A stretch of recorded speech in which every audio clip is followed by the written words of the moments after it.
और सुबह के 11 बजे के सबसे बड़े अपडेट आपके टेलीविजन स्क्रीन पर अभी आप देख लीजिए। बंगाल में देखिए आप, मार्जिन घट गया है सीटों के बीच। टीएमसी 137 पर, बीजेपी 149 पर। भवानीपुर से ममता बनर्जी पीछे हो गई हैं, बीच में थोड़ी देर के लिए आगे हुई थी। भवानीपुर से ममता बनर्जी 1558 वोट से पीछे हैं। नंदीग्राम से शुभेंदु अधिकारी आगे हैं, 3100 वोटों से उनकी लीड बरकरार है। पहले वो दोनों सीटों के ऊपर लीड कर रहे थे, बीच में थोड़ी देर के लिए ममता बनर्जी, उनकी लीड दिखाई पड़ी, लेकिन ये कुछ देर की क्षणिक साबित हुई। भवानीपुर से ममता बनर्जी पीछे, शुभेंदु अधिकारी दोनों सीटों पर लीड कर रहे हैं, आगे चल रहे हैं। और टीएमसी के लिए आज की शुरुआत अच्छी नहीं है, लेकिन क्या इसी तरह का अंत होगा? क्या ये कंक्लूजन वाली तस्वीर वैसे ही होगी? ये देखने वाली बात है। इस वक्त की सबसे बड़ी खबरें, सबसे बड़े अपडेट आपको मैं दूंगा। मैं पुनीत पाठक अब इसमें ज्वाइन कर रहा हूं और साथ ही साथ जो हमारा पूरा पैनल है उसके साथ इस चर्चा को आगे ले जाऊंगा। लेकिन आप देखिए, इस समय ये जो स्थिति आ रही है, पश्चिम बंगाल 290 सीटों के रुझान हमारे पास आ चुके हैं। 293 कुल आज जहां काउंटिंग चल रही है इसमें से, और इन सब में जो निचोड़ है वो आपको स्पष्ट तौर पर दिखाई पड़ रहा है। भारतीय जनता पार्टी की मेहनत 77 से आगे आते हुए, लेकिन क्या सत्ता के सिंहासन पर फाइनली पहुंच रहे हैं? जिसके उम्मीद, जिसके आसार स्पष्ट तौर पर दिखाई पड़ रहे हैं। क्या ये कंक्लूजन भी निकाल के इसी तरफ रिजल्ट ले जा रहा है? ये आपको देखना होगा। 12 बजे के बाद ये स्थितियां क्लियर होंगी, लेकिन सुबह 11 बजे के हालात क्या हैं ये अभी इस वक्त आप देख रहे हैं। टीएमसी 137 के ऊपर है, इसके अलावा जो अन्य राज्य हैं जरा उनको भी दिखाइएगा।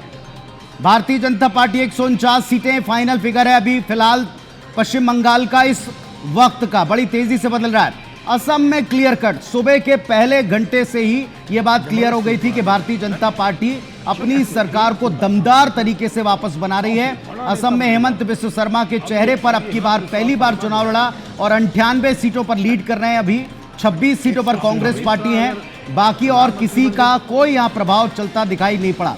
हेमंत बिस्व शर्मा के लिए यह चुनाव बहुत बड़ा और इंपॉर्टेंट। तमिलनाडु को आप देखिए, तमिलनाडु इस वक्त का सबसे दिलचस्प और सबसे जबरदस्त उलटफेर लेकर आया। यहां एक एक्टर अपनी पार्टी बनाते हैं और टीवी के इस वक्त 106 सीटों पर लीड कर रही है। यह अपने आप में बड़ा आश्चर्यजनक है। और साथ में सरकार बनाने का जो जादुई आंकड़ा है उसके बहुत करीब जाती दिख रही है। लेकिन क्या इंडिविजुअल या फिर उनको साथ लगेगा अन्य दलों का? एआईडीएमके प्लस 79 पर है, सत्तारूढ़ जो डीएमके प्लस है वो 47 पर सिमट गई है, और अदर 1 के ऊपर है। मतलब तमिलनाडु में आप देखिए, ये जो जोर आजमाइश वाला जो आज हमने जो बनाया हुआ है ये बिल्कुल वैसे ही दिखाई पड़ा है, और इसमें विजयपति विजय लेते हुए दिखाई पड़ रहे हैं। केरलम की स्थिति देखिए, 140 में सभी सीटों के रुझान आ चुके हैं। यही एक ऐसी जगह है जहां थोड़ा बहुत कांग्रेस पार्टी के लिए अच्छी स्थितियां बनती दिखाई पड़ रही हैं। जरा देखें आप, एलडीएफ 40 के ऊपर है, यूडीएफ आगे निकल चुकी है। इसके अलावा 97 सीटों की लीड फिलहाल दिखाई पड़ रही है। ये नतीजों में तब्दील हो सकती है।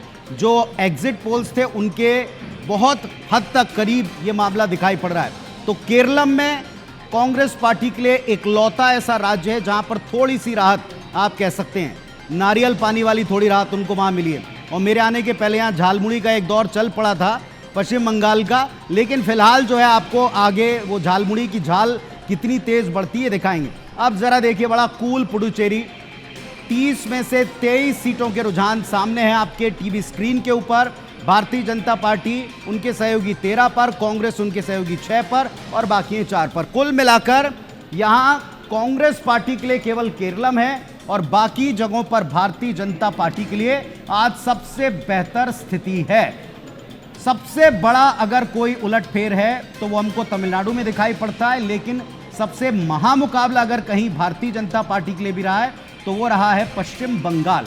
हमारे साथ जो आज पूरा पैनल है उसमें सुबह से editor in chief Ravikant Mittal ji जुड़े हुए हैं, वरिष्ठ पत्रकार अभी इस वक्त हमारे साथ में राम अवतार तिवारी जी हैं, और उज्जवल जी हमारे साथ में जुड़े हुए हैं, उज्जवल दीपक साहब भारतीय जनता पार्टी से। पैनल में कुछ और नए लोग हमको ज्वाइन करेंगे। फिलहाल तो आप सबको नमस्कार करता हूँ, सुप्रभात। रवि सर, एक दौर की झालमुड़ी आप खिला चुके हैं, तो दूसरी दौर की हो जानी चाहिए, क्योंकि अब लगभग जो झालमुड़ी का मुद्दा लेके आए इस चुनाव में मोदी जी, वो वहाँ पर तो उनको अच्छे सीट मिल रहे हैं, लेकिन उन्होंने ममता का जो कोलकाता रीजन है वहाँ पर भी सेंध लगा दी है, ऐसा लग रहा है, क्योंकि अब वो अपने बहुमत के पास टिके पड़े हैं। जो इस समय के रुझान है, जितने अभी तक सीटों के आए, हालांकि अभी भी 3 सीटों का रुझान बचता है। हाँ। तो अब ये जो झाल है, जो तेज झाल है, ये टीएमसी को, कांग्रेस को, बाकी जितनी विपक्षी पार्टियां हैं वहां पर तेजी से लगी है। और बीजेपी ने पर ये झाल, ये 2 सीटों पर देखिए, भवानीपुर और नंदीग्राम, इन पर भी लोग नजर बनाए। ये झाल कहीं इतनी तो नहीं हो गई कि आंखों से आंसू निकाल देगी ममता दीदी के, ऐसा दिखाई लग रहा है। देखिए, क्योंकि पिछली बार भी हराया था शुभेंदु ने, इस बार भी जो है वो ममता लगभग 1500-2000 वोटों से अभी तक पीछे चल रही हैं, लेकिन बहुत कम मार्जिन है। देखना होगा कि क्या होगा, लेकिन इस बार ये जो झाल है ये आंखों में आंसू जरूर लाएगी। आप बिल्कुल सही कह रहे हैं। पर आपने जिनको झाल खिलाया वो फिल वक्त हमारे पैनल से जा चुके हैं। नितिन मंसाली साहब देखते हैं कांग्रेस पार्टी के, लेकिन कांग्रेस कहीं वैसे भी यहाँ मुकाबले में नहीं थी। राम अवतार तिवारी साहब, एक पॉइंट जो आपने सब लोगों ने डिस्कस किया, लेकिन एक जो छोटी सी मुझे लगता है कि ये वाला बिंदु आप लोगों को डिस्कस करना चाहिए और हमको जरूर चर्चा करनी चाहिए। महिलाएं हर जगह डिसाइडिंग फैक्टर रही हैं।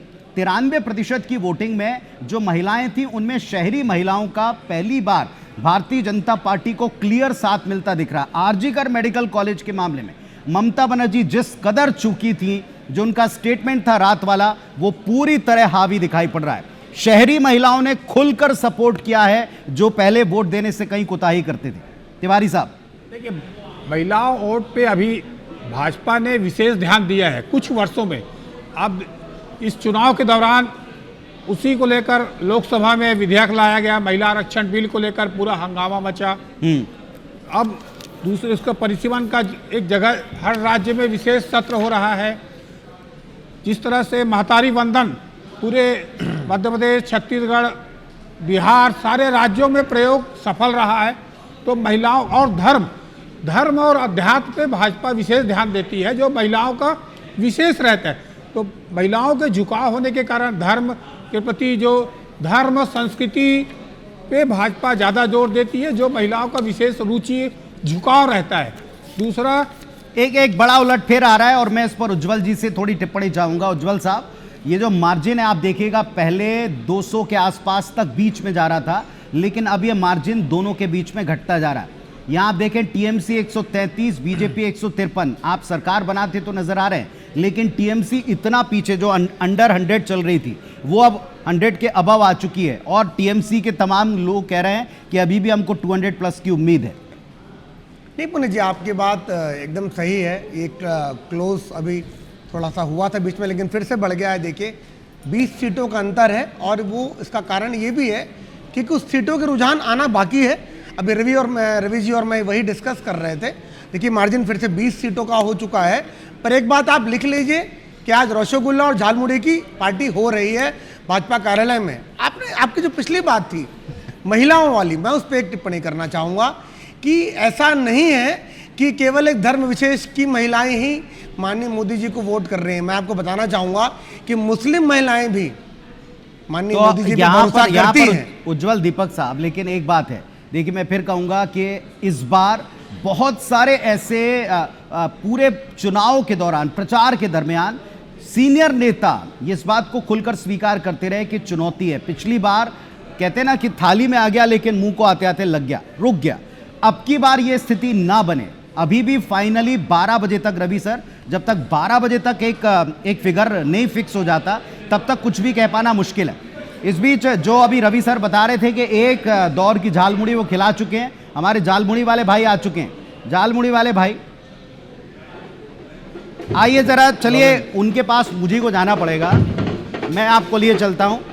एक बार फिर से झालमुड़ी लेकर तैयार हैं। तो साहब, आपने कांग्रेस को तो बड़ी झाल लगा दी, टीएमसी का यहाँ पर कोई प्रतिनिधि मौजूद नहीं है, लेकिन ये मान के चलिए जो आप डाल रहे हैं ना, ये सरसों का तेल, ये क्या चीज तेल। रवि सर, मैं चाहूंगा आप थोड़ा सा इस पे भी कमेंट करें। ये जो सरसों की झाल होती है, वो फैक्टर क्या रहा है जिसने झाल बनकर आंखों में आंसू ला दिए टीएमसी के? नहीं, बिल्कुल। देखिए क्या है कि ये हमने आज ये झाल मुड़ी मीटर एक रखा है कि कितना झाल किसको ज्यादा लगेगा।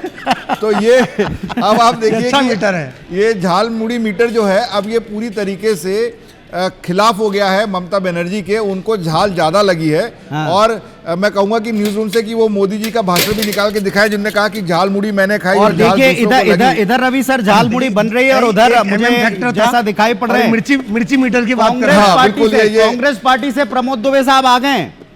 मुझे ऐसा लग रहा है आते ही उनका स्वागत झालमुड़ी से ही होगा। आइए आप आते रहिए हमारे साथ में, चल करके हम जाएंगे, थोड़ा सा पास में आपको ले प्रमोद दुबे जाएंगे। जी इसलिए पहले पानी पी ले रहे हैं कि अगली ज्यादा मिर्ची वाली झाल खानी पड़ेगी। चलिए, जब तक यहाँ झालमुड़ी बन रही है और सरसों के झाल के साथ में वैसे मीठा। थोड़ा सा राहत देने के लिए भाई बड़े काइंड हैं, इन्होंने इसमें एक नारियल का टुकड़ा डाला है। मैं आ चुका हूं मेरे सहयोगी राहुल सौमित्र के पास में, जो इस वक्त इलेक्शन कमीशन की साइट खोले बैठे हुए हैं। बताइए सर, आपके पास कुछ नया है राहुल बताने के लिए? देखिए, सबसे पहली बात ये पुनीत जी कि यहाँ पे सबसे सटीक आंकड़ा रहता है। ठीक है, हम लोग जो आंकड़ा लेते हैं वो बूथों से ले लेते हैं, लेकिन देखिए अभी वेस्ट बंगाल 183 सीटों का मामला आया है। इसमें बीजेपी 111 और 69 पर तृणमूल कांग्रेस, और 111 जैसे मैं कहता हूं उज्जवल दीपक खुश हो जाते हैं। अमित शाह का रथ तो सवार रहे थे, अमित शाह के रथ को सजाने की जिम्मेदारी उज्जवल दीपक के पास ही थी। अब आइए तमिलनाडु, टीवी के 102, विजय के घर पे सुरक्षा बढ़ा दी गई है पूरी तरीके से। इनके मुख्यमंत्री के चांसेस बहुत ज्यादा है। एडीएमके 68, डीएमके 39 सीटों पर, यहां 219 सीटों पर आया है। अब आइए पुडुचेरी, यहां पे 16 सीटों के आंकड़े आ गए हैं। यहां पे बीजेपी के पास 2 है और ये देखिए डीएमके भी यहां पे 2 है। अब केरला 128, यहां पे आप प्रमोद दुबे जी का नाम ले रहे हैं तो उनके लिए गुड न्यूज है, थोड़ा खुश अच्छी हो खबर है, अच्छी खबर है। देखिए यहाँ झाल लग रही है, लेकिन अच्छा, यहाँ थोड़ा पुनीत- सा मेंटेन है। पुनीत जी, लेकिन उन्होंने गठबंधन किससे किया था प्रमोद दुबे जी? मुस्लिम लीग के 23 सीट और कांग्रेस की 58 सीट है। तो ये तो सूट करता ही उन्हें, देखिए हाँ। वैसे भी सूट करता है। ऑल इंडिया मुस्लिम लीग तो कांग्रेस साथ गठबंधन की थी, यहां पे ये 58। अब आ जाइए असम, यहां पे 77 का आंकड़ा भारतीय जनता पार्टी के पास है। ये इलेक्शन कमीशन की वेबसाइट है।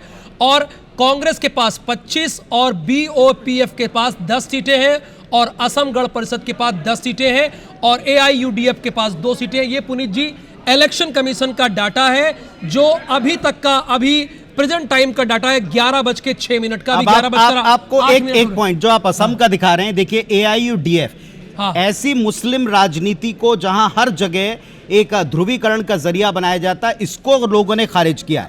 असम में पूरी तरीके से आप देखें, एक तरफ कट्टर हिंदुत्व फेस का ये पहला इलेक्शन था, जिसको इलेक्शन कमीशन की साइट अभी 124 के रुझान दिखा रही है, 126 में से 2 छोड़कर, और उसमें 77 पर बीजेपी की लीड दिख रही है, वो भी हेमंत बिस्व शर्मा के फेस पर। जीतती तो बीजेपी रही है, लेकिन इसमें हेमंत बिस्व शर्मा का फेस, ये उसका असर देख रहे हैं राहुल, इसका प्रभाव, क्योंकि वो न केवल वहां बल्कि पूरे देश में प्रखर हिंदूवादी का फेस रखते हैं। तो हम ये कह सकते हैं, एक तरफ ये जो मुस्लिम राजनीति का गढ़ है, उन इलाकों में जहां पर मुस्लिम वोटर्स को अपने पाले में लाने, उनको पूरी तरह से खारिज किया है। लेकिन यहां दिखाई पड़ रहा है कि एक स्ट्रॉन्ग हिंदू फेस अपने बलबूते पर सरकार बना रहे हैं। और इधर वापस से मैं झालमुड़ी आप बना लीजिए, देखिए हमारे नए गेस्ट आ गए हैं और वो बैठ रहे हैं वहां पर उस जगह के ऊपर। मैं आपको भी लिए चलूंगा और कहूंगा कि जरा इनको झाल, कहां से हम यहां से चलें? आइए चलते हैं, थोड़ा सा आप आगे आ जाइए, आप हमारे साथ आगे आइए ताकि हम आपको लिए चले। आइए बस आप। तो ये साहब झालमुड़ी एक बड़ा फैक्टर था। देश के प्रधानमंत्री जी स्वयं झालमुड़ी खाते नजर आए, 10 रुपए की झालमुड़ी खाई, लेकिन इसके बाद अगले दिन सबके मुंह लाल दिखाई पड़े। कुछ ने तो उसी वक्त भ्रुकुटियां तान ली थी, लेकिन कुछ के चेहरे पर झाल लगा था अगले दिन। अब जरा हमारे जो आज के नए मेहमान हैं उनसे आपको मिलवा भी देते हैं और उनको एक दौर की। प्रमोद जी, आप आए नहीं कि देखिए वो झालमुड़ी वाले ने पूरी झाल बनाना शुरू कर दी है और उसमें बहुत अच्छी तरीके से वो कह रहे हैं कि झाल रखी है। एक दौर तो आप उनको खिलाई दीजिए, रखी दीजिए। रवि सर, बनता है? प्रमोद जी को जरा थोड़ी ज्यादा झाल डाल दिएगा ना, जनता ने ज्यादा झाल दिया इनको बंगाल में। बाकी भैया हमें कम झाल दीजिएगा, हम तो मुस्कुराते हुए संजय जी भी आ गए हैं। संजय जी भी आ गए। श्रीवास्तव जी भारतीय जनता पार्टी से वरिष्ठ नेता हैं, स्वागत करते हैं आपका। और ये सुबह के 11 बजे के जो हमारे पैनलिस्ट आ गए हैं उनसे आपका परिचय करा देते हैं। आर कृष्णदास साहब हैं, वरिष्ठ पत्रकार हैं। और सबसे बड़ी बात यह कि जो केरल की जो तस्वीर है, इस पर हम इनसे बातचीत कर सकते हैं, क्योंकि आप उस प्रांत और उस प्रांत की राजनीति को अच्छी तरह से भांपते हैं, समझते हैं। प्रमोद दुबे साहब हैं, मेयर रह चुके हैं रायपुर के, कांग्रेस के सीनियर लीडर हैं, वो हमारे इस पैनल को ज्वाइन कर रहे हैं और उनके लिए भाई ने बड़ी स्ट्रांग झालमुड़ी तैयार कर ली भाई, बहुत बन गई, अब थोड़ा सा हाँ, सबको दे झाल भी खिलाओ दीजिए, भाई। क्योंकि कुछ झाल जो है वो नतीजे में या जो स्कोर बोर्ड है वो दिखा देगा, लेकिन फिलहाल देखिए आते हम मेहमानों का स्वागत इस बार झाल मुड़ी झाल मुड़ी से ही हो रहा है इस बार। आप कहें तो आपको भी एक दे देते हैं, हालांकि आपको झाल नहीं लगेगी, सबको सबको एक राउंड सबके साथ में हो जाए। दो उनको दो। और खाते खाते संजय जी बताइए जरा, ये भाई यहाँ सरसों का तेल डाल रहे हैं, मिर्ची का ऐसा क्या तेल आपने डाला हुआ है इस बार, ऐसी क्या बात आपने उसमें इंक्लूड की है, ऐसा कौन सा फैक्टर आप देखते हैं जिसने आपको नतीजों में स्कोर बोर्ड पर शुरुआत से लीड में रखा है? देखिए, कांग्रेस केवल तेल की बात करती है, लेकिन तेल की धार मैंने खूब कंफ्यूज और शायद उसी का ये परिणाम है कि आज जब चुनाव के परिणाम सामने आ रहे हैं, बहुत स्पष्ट रूप से दिखाई दे रहा है कि हम सरकार बनाने की दिशा में अग्रसर हैं। देखिए, सबसे बड़ी इस चुनाव में जो अभी तक क्या रुझान, मैं कहूँगा जब तक अंतिम परिणाम नहीं आता, लेकिन ये रुझान बहुत स्पष्ट संकेत दे रहा है कि हम सरकार बनाने जा रहे हैं। इस चुनाव ने केवल एक जीत नहीं दी है, थैंक यू।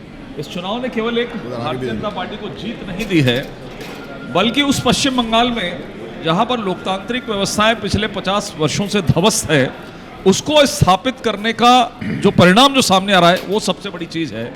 जिस लोकतंत्र ने हिंदुस्तान के अंदर में, भारत देश के अंदर में सबको समान अधिकार दिया, थोड़ी बात में समान अधिकार दिया, मुझे लगता है सबसे पहली जो चीज है कि बीजेपी की जीत उस पश्चिम बंगाल के अंदर में एक लोकतांत्रिक व्यवस्था को स्थापित करने का जो काम करी है, वो सबसे बड़ी जीत है हमारी। मैं सबसे एक बात, प्रमोद दुबे साहब, हालांकि अब की बार सबसे बड़ी बात तो ये थी, मैं पूछता रह गया, हमारे सारी टीम के लोग पूछते रह गए कि कांग्रेस पार्टी पिक्चर से गायब क्यों हो गई। अगर देश का सबसे पुराना दल पिक्चर से गायब हो रहा है तो खुले तौर पर आप स्वयं मौका दे रहे हैं। जैसे हमने सुना राहुल गांधी जी को, वो कह रहे थे कि दीदी ने मौका दिया बीजेपी को प्रवेश का, कांग्रेस पार्टी ने क्या किया? ना सही पार्टनर्स का चयन हो पाया और ना ही अपने लिए कोई आप सम्मानजनक स्कोर तो छोड़िए, मतलब शर्मनाक स्थिति। ये क्यों, इस पर बाद में आएंगे। फिलहाल जो अभी नज़ारा दिखाई पड़ रहा है, देखें टीएमसी 133 और 153 पर भारतीय जनता पार्टी। आप लाख कह लें कि फाइनल नतीजों की बारी है, रुक जाइए, हम वेट करने देंगे, आपके साथ में चर्चा करेंगे, पर अभी जो हालात हैं इसके लिए किसे जिम्मेदार मानते हैं? देखिए पुनीत जी, सबसे पहली बात यह है कि प्रजातंत्र में किसी का एक दौर रहता है। आप देखिए कि तमिलनाडु में क्या किसी ने उम्मीद की थी कि एक नया दल आया, लगातार वो मेहनत की, आज वो डीएमके और एआईडीएमके जैसे पार्टियों को सोचने के लिए मजबूर कर दी। केरल में हम स्पष्ट बहुमत में हैं। मुझे कहीं ना कहीं ऐसा लगता है कि इस देश में, देश के प्रति जो लोग सोचते हैं या अपने विकास के बारे में भविष्य की कोई सोच अगर डेवलप होती है तो वहाँ निश्चित रूप से कांग्रेस को जीत मिलती है। जैसे केरल में आपने देखा, बहुत सारे राज्यों में ऐसी जीत देखी आपने। तो मुझे ऐसा लगता है कि दौर चलता है। मेरा सवाल सिंपल सा था, पार्टनर्स को चुनने में, स्थिति को भांपने में कांग्रेस जैसा पुराना दल पूरी तरह चूक रहा है। हालांकि मैं इस पर वरिष्ठ पत्रकारों से, रवि सर से भी कमेंट चाहूंगा, ना आपके सहयोगी और ना आपकी खुद की स्थिति। रवि सर देखिए, अब मेरा ये जो मानना है कांग्रेस को लेके कि कांग्रेस को एक तो अपनी लीडरशिप में सुधार लाना चाहिए, पहला। दूसरा, जो ज़मीनी स्तर का जो उनका कार्यकर्ता था पहले, वो अब ज़मीन पर मौजूद नहीं है, मेहनत करने के लिए तैयार नहीं है, उस पर उनको ध्यान देना पड़ेगा। क्योंकि ऐसा नहीं है कि कांग्रेस खत्म हो गई, अगर भले ही बीजेपी ने कांग्रेस मुक्त भारत बोला था, लेकिन ऐसा है नहीं। अभी भी 5-6 राज्यों में उनकी सरकार है जहां पर उनके नेताओं ने, उनके कार्यकर्ताओं ने अच्छा काम किया, ज़मीन पे काम किया, जनता से जुड़े रहे, वहां पर उनको सफलता मिली है। लेकिन ये हर जगह अगर ये करेंगे, मेहनत करेंगे, दोबारा जनता से जुड़ाव करेंगे, तब इनको ये फायदा हो सकता है। ये मेरा मानना है कि ये कोर्स करेक्शन कांग्रेस को करना चाहिए। लेकिन कब, कितना वेट करेंगे आप? एक ये भी बात है, हर बार कांग्रेस कहती है रिवाइव करेंगे, बड़े नेता कहते हैं रिवाइव करेंगे, लेकिन कब रिवाइव करेंगे? फिलहाल मेरी सहयोगी निहारिका शर्मा है, पूरे भारत की असल पिक्चर आपको दिखती है IBC 24 पर, पूरा इंतजाम है। निहारिका इंदौर में है और आप देखिए ये जो असम का बिहू है यहाँ वहाँ शुरू हो चुका है। निहारिका आपके पास आ रहे हैं, असम की स्थिति क्लियर है, प्रखर हिंदूवादी फेस अपने बलबूते पर बड़े स्ट्रॉन्ग नंबरों के साथ जीत दर्ज कर रही भारतीय जनता पार्टी और हेमंत बिस्व शर्मा, जो उनका कॉन्फिडेंस था, अब समझ में आ रहा क्यों था। दिखाइए जरा, बताइए, बात भी कर लीजिए। बिल्कुल देखिए, आप सही कह रहे हैं सर, और उसी तरह की तस्वीरें हम आपको इंदौर से भी दिखाएंगे। आप देखेंगे कि यहाँ पर असम में जो पार्टी जीत रही है, भारतीय जनता पार्टी की जीत का जश्न यहाँ पर भी मन रहा है। और आप ये जितनी भी डांसर्स हैं उनके चेहरों की खुशी देखेंगे, क्योंकि हिंदूवादी पार्टी का ऐसा नाम दिया जा रहा था और वो हिंदूवादी पार्टी उस तरह से अगर जीतती हुई नजर आ रही है तो इन लोगों के भी चेहरों पर एक अलग तरह की खुशी दिख रही है। लेकिन इन लोगों का सवाल यही था कि संस्कृति को आखिर कौन बढ़ावा देगा और किस तरह से बढ़ावा दिया जाएगा। हमारे साथ स्टेप अप डांस अकेडमी की जो डायरेक्टर है वो भी मौजूद है, और पारुल जी से हम बात करके जानेंगे। पारुल जी, बेहद खूबसूरत नृत्य आप लोग कर रहे हैं, बिहू डांस हम लोग मध्य प्रदेश में, वो भी इंदौर में कर रहे हैं। किस तरह से हम संस्कृति को आगे बढ़ा सकते हैं? आने वाली जो पार्टी होगी उससे हम संस्कृति को आगे बढ़ाया जाए, इसे लेकर क्या कुछ उम्मीद है आप लोग? देखिए, जैसा कि हम सब जानते हैं कि जो इंडियन कल्चर है, जो हमारा भारतीय नृत्य का जो भी शैलियाँ हैं, वो कहीं ना कहीं विलुप्त होती जा रही हैं। तो हमारा किसी भी पार्टी से, चाहे वो कोई भी हो, उनसे यही दरख्वास्त रहेगा कि वो इंडियन कल्चर को, फोक डांसेस को, इंडियन क्लासिकल डांसेस को आगे बढ़ाएं, बढ़ावा दें। इवेंट्स हो जिसमें कि हम इंडियन कल्चर को जो है हमारे यूथ तक पहुंचा सकें, क्योंकि ये बहुत ज़रूरी है। अदरवाइज़ शायद वो कनेक्शन छूट जाएगा और हम पूरे ही वेस्टर्नाइज हो जाएंगे। तो हमें लगता है कि एक बैलेंस बिठाना बहुत ज़रूरी है, and this is what we want. इसीलिए हम लोग कोशिश कर रहे हैं कि वेस्टर्न के साथ में इंडियन फॉर्म्स को भी हम करें और हमारी कल्चर को बचा कर रखें। बिल्कुल, देखिए और भी कुछ डांसर्स यहाँ पे मौजूद है। बच्चे, क्या नाम है आपका? अक्षता। अक्षता, ये बताइए कि हम लोग ने आज तक देखा है कि आप लोग वेस्टर्न डांस करते थे, आज आप लोग एक फोक डांस फॉर्म कर रहे हैं, वो भी असम का। वहाँ पर आज इलेक्शन के रिजल्ट्स भी हैं, क्या कुछ उम्मीद है आने वाली जो भी पार्टी है उससे? एज अ डांसर तो मैं यही चाहती हूँ कि dance, folk dance specially culture से बहुत कनेक्ट करता है हमें।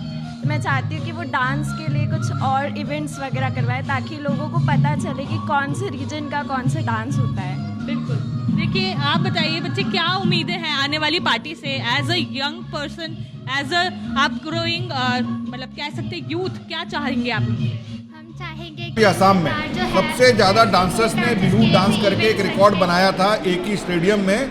जिस तरह से बीजेपी भी रिकॉर्ड बना रही है, तीसरी बार लगातार सत्ता में आने के लिए असम में। और फिर मैं दोहराऊंगा कि देखिए, भारतीय जनता पार्टी की सरकार बनती रही, लेकिन एक ऐसे फेस के ऊपर जिसको लेकर दूसरे पक्ष ने इतनी छींटाकशी की, डाउट किया, अब शायद उनको इस बात का अफसोस होगा, क्योंकि ये पूरी तरह से पहले बीजेपी में नहीं थे शर्मा, बीजेपी में गए और जाकर अपने बलबूते पर उस नंबर को और बड़े तरीके से सामने लेकर आ रहे हैं। फिलहाल IBC 24 पूरे देश को और समाज को एक कर रहा है, एक साथ आपको इस मंच पर लेकर आ रहा है। मेरे सहयोगी इस वक्त सुमन जुड़े हुए हैं, सुमन पांडे, उनके पास आपको लिए चलेंगे। सुमन, आपके साथ में बंग समाज है और यहाँ स्थिति है TMC 126, भारतीय जनता पार्टी 162। यहाँ बीजेपी का आंकड़ा थोड़ा बढ़ गया है, ये उलटफेर बंग समाज कैसे देख रहा देश भर में? जरूरी था, एंटी इनकम्पेंसी थी, क्या फैक्टर रहा? बिल्कुल पुनीत जी, मैं आपको बताऊं कि बंगाल को लेकर एक तरीके से दो धड़ों में विचारधारा बटी हुई है, और एक तरीके से जैसा कि हम रिपोर्ट्स में देख रहे हैं कि किस तरीके से डेटा जो है वो तू डाल दाल में पात पात वाली स्थिति है TMC और बीजेपी के बीच। तो विचारधारा भी कुछ उसी तरह से निकल कर आ रही है। एक बड़ा पक्ष है जो ये कहता है कि दीदी ही इस बार फिर से बंगाल में झंडा गाड़ेंगी, तो दूसरी तरफ बड़ी उम्मीद है एंटी इनकम्बेंसी की वजह से कि बीजेपी इस बार उस कोशिश में कामयाब होगी जिसे लेकर लगातार वो प्रयास कर रही थी, और जिसकी वजह से आज पूरा देश झालमुड़ी की चर्चा कर रहा है। जब प्रधानमंत्री नरेंद्र मोदी गए तो बंगाल की सियासत का हिस्सा झालमुड़ी हुई, और स्टूडियो में मैं देख रहा हूं कि आप लोग भी झालमुड़ी का मजा ले रहे हैं सियासी तौर पर। मेरे साथ केरल से भी समाज से भी लोग जुड़े हुए हैं। केरल में हम जैसा कि देख पा रहे हैं कि LDF और UDF लगातार टक्कर बनाए हुए हैं, और बीजेपी तीसरी शक्ति बनने की कोशिश में एक बार फिर से आगे बढ़ रही है। थोड़ा सा जो केरल की राजनीति को रायपुर में रहकर लोग जो देखते हैं, मैं उदिया सोसाइटी में इस वक्त मौजूद हूँ, मिनी केरल इसे कहा जाता है, थोड़ा सा उनसे भी समझते हैं कि केरल को लेकर क्या आशाएं हैं। सर, आप लोग लगातार डेटा भी देख रहे हैं, इस बार क्या समझ आ रहा है कि किस तरफ पलड़ा भारी लग रहा है? इस तरफ UDF की तरफ ही पूरा पड़ रहा है, क्योंकि पर्सनल राय यही है, सत्ता का परिवर्तन होता रहना चाहिए। सत्ता किसी का एक का बपोती नहीं होना चाहिए, उसमें क्या डेमोक्रेसी खत्म हो जाता है। सत्ता का परिवर्तन लगातार होते रहना चाहिए। और केरल का उपलक्ष्य में बताऊँगा तो जो हमारा जो माननीय मुख्यमंत्री है पिनराई विजयन सर का, वो पिछले 10 साल से वहाँ का मुख्यमंत्री है, लेकिन पिछले 5 साल से उनका जो कार्यकलाप है, जो पर्टिकुलरली उनका जो पब्लिक के बीच में जो वार्तालाप करने का जो रीति है वो बड़ा दाष्ट स्वभाव का था, अहंकार का था। तो उसका अंत हो गया। ये अंत बहुत जरूरी था। पार्टी नहीं खा रहे, वहाँ एक व्यक्ति विशेष के ऊपर पार्टी केंद्रित हो गए थे। भ्रष्टाचार और रोजगार भी बड़े मुद्दे रहे वहाँ। वो तो वहाँ मुद्दे, वहाँ रोजगार का मुद्दा तो है, क्योंकि केरल एक कंज्यूमर स्टेट होता है, वहाँ तो सब कुछ बाहर से ही आता है, वो रहता ही है। वहाँ जो बड़े बड़े फैक्ट्रियाँ नहीं होता है वो सब रहता ही है। लेकिन जो वहाँ का जो सत्ता हमेशा LDF UDF के बीच में आपस में बटाया रहता है। और बीजेपी वहाँ कुछ कमल खिलाने का कोशिश भरपूर कर रहा है, लेकिन अभी उसमें बहुत ज़्यादा समय लगेगा, मेरे को ऐसा लग रहा है। अभी उनको और खड़ी में क्या ऐसे फैक्टर हैं जो UDF के साथ जाते हुए दिख रहे हैं आपको? तो केरल में हमेशा हर 5 साल में सत्ता परिवर्तन होते आया है आज तक। तो पिछले बार ही वो दोबारा जो CPM को जो LDF को जो सत्ता मिला है, लेकिन जो दोबारा सत्ता मिलने से सत्ता अहंकार में ये हो गया। तो अहंकार कोई भी सत्ताधारी दल को शोभा नहीं देता है। तो आप विनम्र रहना चाहिए, पब्लिक के साथ में आपको तालमेल बना कर रखना चाहिए, तभी पब्लिक आपको मानेगा। ये परिवर्तन बहुत ज़रूरी था। ये पार्टी के ऊपर कोई व्यक्ति नहीं है, ये सबक केरल का वासियों ने पार्टी को बताना चाह रहे हैं। देखिए पुनीत जी, जैसा कि मैं आपको बता रहा था कि बंगाल में एक तरफ जहां पर एक बड़ा वर्ग है जो पे विश्वास कर रहा है और दूसरा बड़ा वर्ग है कि जो परिवर्तन चाहता है, तो ठीक उसी तरह से केरल में एक जो बड़ा विषय है बदलाव का, क्योंकि वहाँ के जो मुख्यमंत्री रहे उनकी जो शैली है वो लोगों ने उनका अहंकार महसूस किया, क्योंकि लगातार वो मुख्यमंत्री रहे हैं। तो इस बार जवाब देने की कोशिश केरल कर रहा है अपने वोट की चोट से। चलिए हमारे साथ में यहाँ जो तमाम लोग हैं, देखिए अक्षत शर्मा वरिष्ठ पत्रकार भोपाल से जुड़ गए हैं, RJ राकेश साहब वरिष्ठ पत्रकार बंगाल से हमारे साथ में जुड़े हैं, और अशोक झा साहब वरिष्ठ नेता TMC के हमारे साथ में जुड़े हुए हैं। आप तीनों को नमस्कार, बहुत स्वागत करते हैं। अशोक झा साहब TMC से एक छोटी सी प्रतिक्रिया पहले मैं आपकी लेता हूं। जो TMC की स्थिति है, हमारे पास जो टैली है उसमें 126 के ऊपर है और भारतीय जनता पार्टी 162 के ऊपर है। अभी हालांकि बहुत से राउंड्स बचे हुए हैं, उम्मीद बरकरार है या आपको लग रहा है कि TMC के हाथ से बंगाल निकला?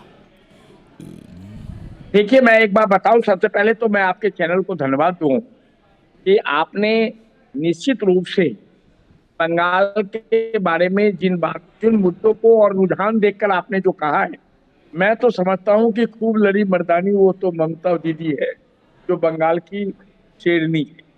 और आपको मैं आश्वस्त करना चाहता हूं कि बंगाल में न हिंदू बनेंगे न मुसलमान बनेंगे, इंसान की औलाद है, इंसान बनेंगे कि प्रवृत्ति बंगाल के लोगों में कूट कूट के भरी हुई है। मैं खुद बंगाल के लोग अब की बार साहब ये कह रहे हैं परिवर्तन चाहिए उनको। बंगाल के लोग कह रहे हैं कि ऐसी मुख्यमंत्री जो कहती हैं रात 9-10 बजे के बाद मत निकलिएगा लड़कियों से, वो शायद शहरी आबादी को अच्छा नहीं लगा। देखिए, मैं एक बार बताऊं आपको कि अगर आप एक एक कोटेशन को लेकर कोट करेंगे तो मैं तो आपको कहूंगा कि अमित शाह ने कहा है कि मैं उल्टा के बांध के मारूंगा।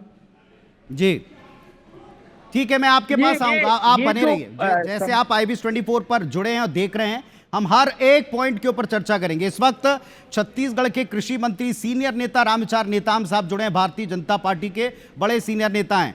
रामविचार नेताम साहब, एक तो बधाई आपको, 77 से बहुत आगे मामला निकल गया, सरकार बनाते हुए दिखाई पड़ रहे हैं फिलहाल के रुझानों में, लेकिन अभी भी TMC कह रही है कि जीतेगी बंगाल की जनता, जीतेगी दीदी।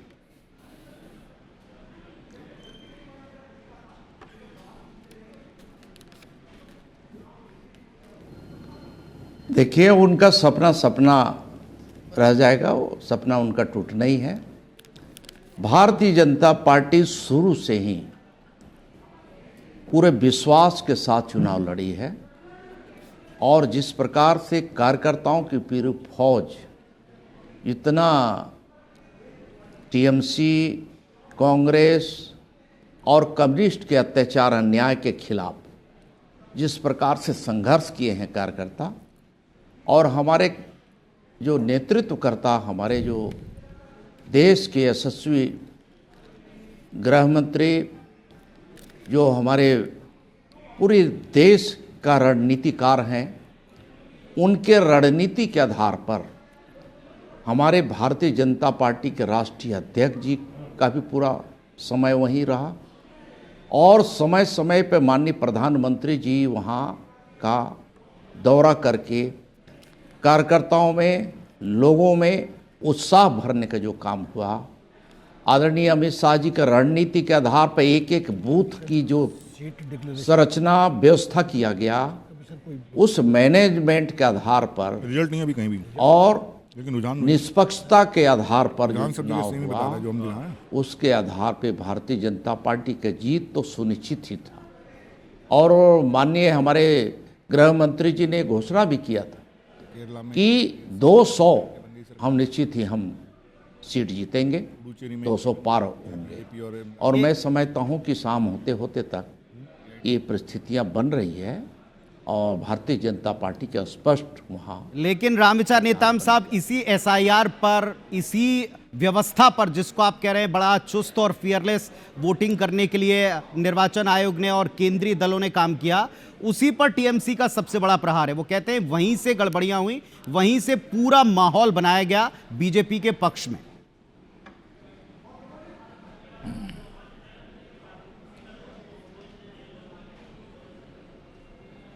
देखिए, हारने वाला व्यक्ति तो आरोप लगाता ही है ना, उनका आरोप लगाने का अधिकार है, इतना तो अधिकार उनका बनता है।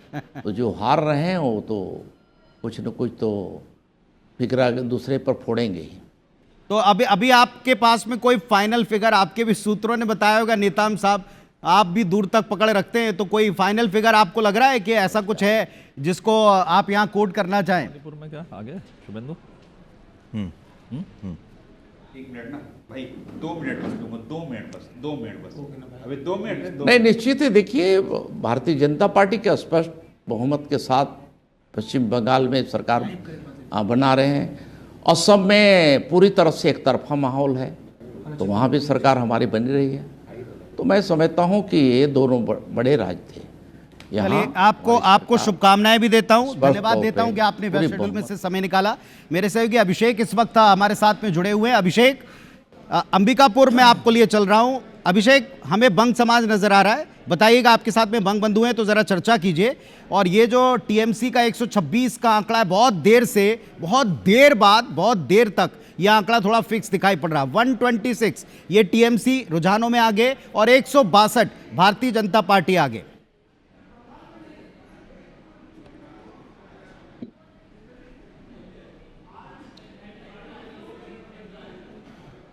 अभिषेक, सुन पा रहे हैं? बिल्कुल इसी वक्त उनका भी फिलहाल थोड़ा सा फोन डिस्कनेक्ट हुआ है। हमारे साथ पैनल के ऊपर जो तमाम लोग हैं, आरके राकेश साहब वरिष्ठ पत्रकार बंगाल से जुड़े हुए। आरजे राजेश साहब, राकेश साहब, आपको क्या लग रहा है इस वक्त जो स्थिति है पश्चिम बंगाल की, इसमें जिस अंदाज में ये पूरा वोटिंग पैटर्न था, जैसे परसेंटेज आया था, अब क्लियर हो रहा है कि ये सरकार के खिलाफ ही था। पिछले चुनाव में ये थोड़ा सा ट्रेंड बदला था कि नहीं साहब, एंटी इनकम्बेंसी से आप इसे पूरी तरह नहीं जोड़ सकते। महिला वोटर्स का आप कहां शिफ्ट देख रहे हैं? क्लियर शिफ्ट है या बटा हुआ है? बहुत जल्दी हो जाएगा कुछ भी कमेंट करना राइट नाउ। एक पॉलिटिशियन के पास तो फिगर्स तैयार रहते हैं, वो झटपट फिगर्स प्लेस कर देते हैं कि उन्हें इतना मिलना है, इतना मिलना है। बट अगर आप मीडिया की नजरों से देखें तो अभी भी बताना बहुत मुश्किल है कि एक्चुअल रिजल्ट, फाइनल डेटा क्या रिफ्लेक्ट करेगा। जहां तक महिला वोटर्स की बात है तो कहीं से उन्हें 1,500 रुपए मिल रहे हैं तो कहीं प्रोमिसेस हैं कि 3,000 मिलेंगे। अब वो एक फैक्टर हो सकता है कि वहां शायद प्रोमिसेस की तरफ ये रुझान गया होगा। दूसरी बात है कि एंटी इनकम्बेंसी तो है ही। बंगाल में जो मुझे नजर आया कि ग्रासरूट लेवल पे लोग बहुत साइलेंट थे इस बार। 70 से 75% लोग तो मुंह ही नहीं खोलना चाहते थे कि वो किधर देंगे वोट और या उनका ओपिनियन क्या है। वो या तो मुस्कुराकर आगे निकल गए हैं या फिर बोले हैं कि पता नहीं, देखते हैं क्या होगा। तो ये सारी चीजें हुई हैं और जाहिर सी बात है कि कैंपेन की अगर बात कर ले तो भाजपा ने बहुत जबरदस्त कैंपेन किया है। होम मिनिस्टर आ गए, सारे कई चीफ मिनिस्टर्स आ गए, प्रधानमंत्री खुद थे। यहाँ पे टीएमसी की तरफ से अकेले ममता बनर्जी फ्रंट पे लड़ती रही। तो ये सब कई चीजें मिला जुला कर है, लेकिन मुझे लगता है कि ये बहुत अर्ली होगा। लेकिन अब की बार जिनको बंगाल की शेरनी बताया जा रहा था वो थोड़ा सा रिस्पॉन्सिव रही है।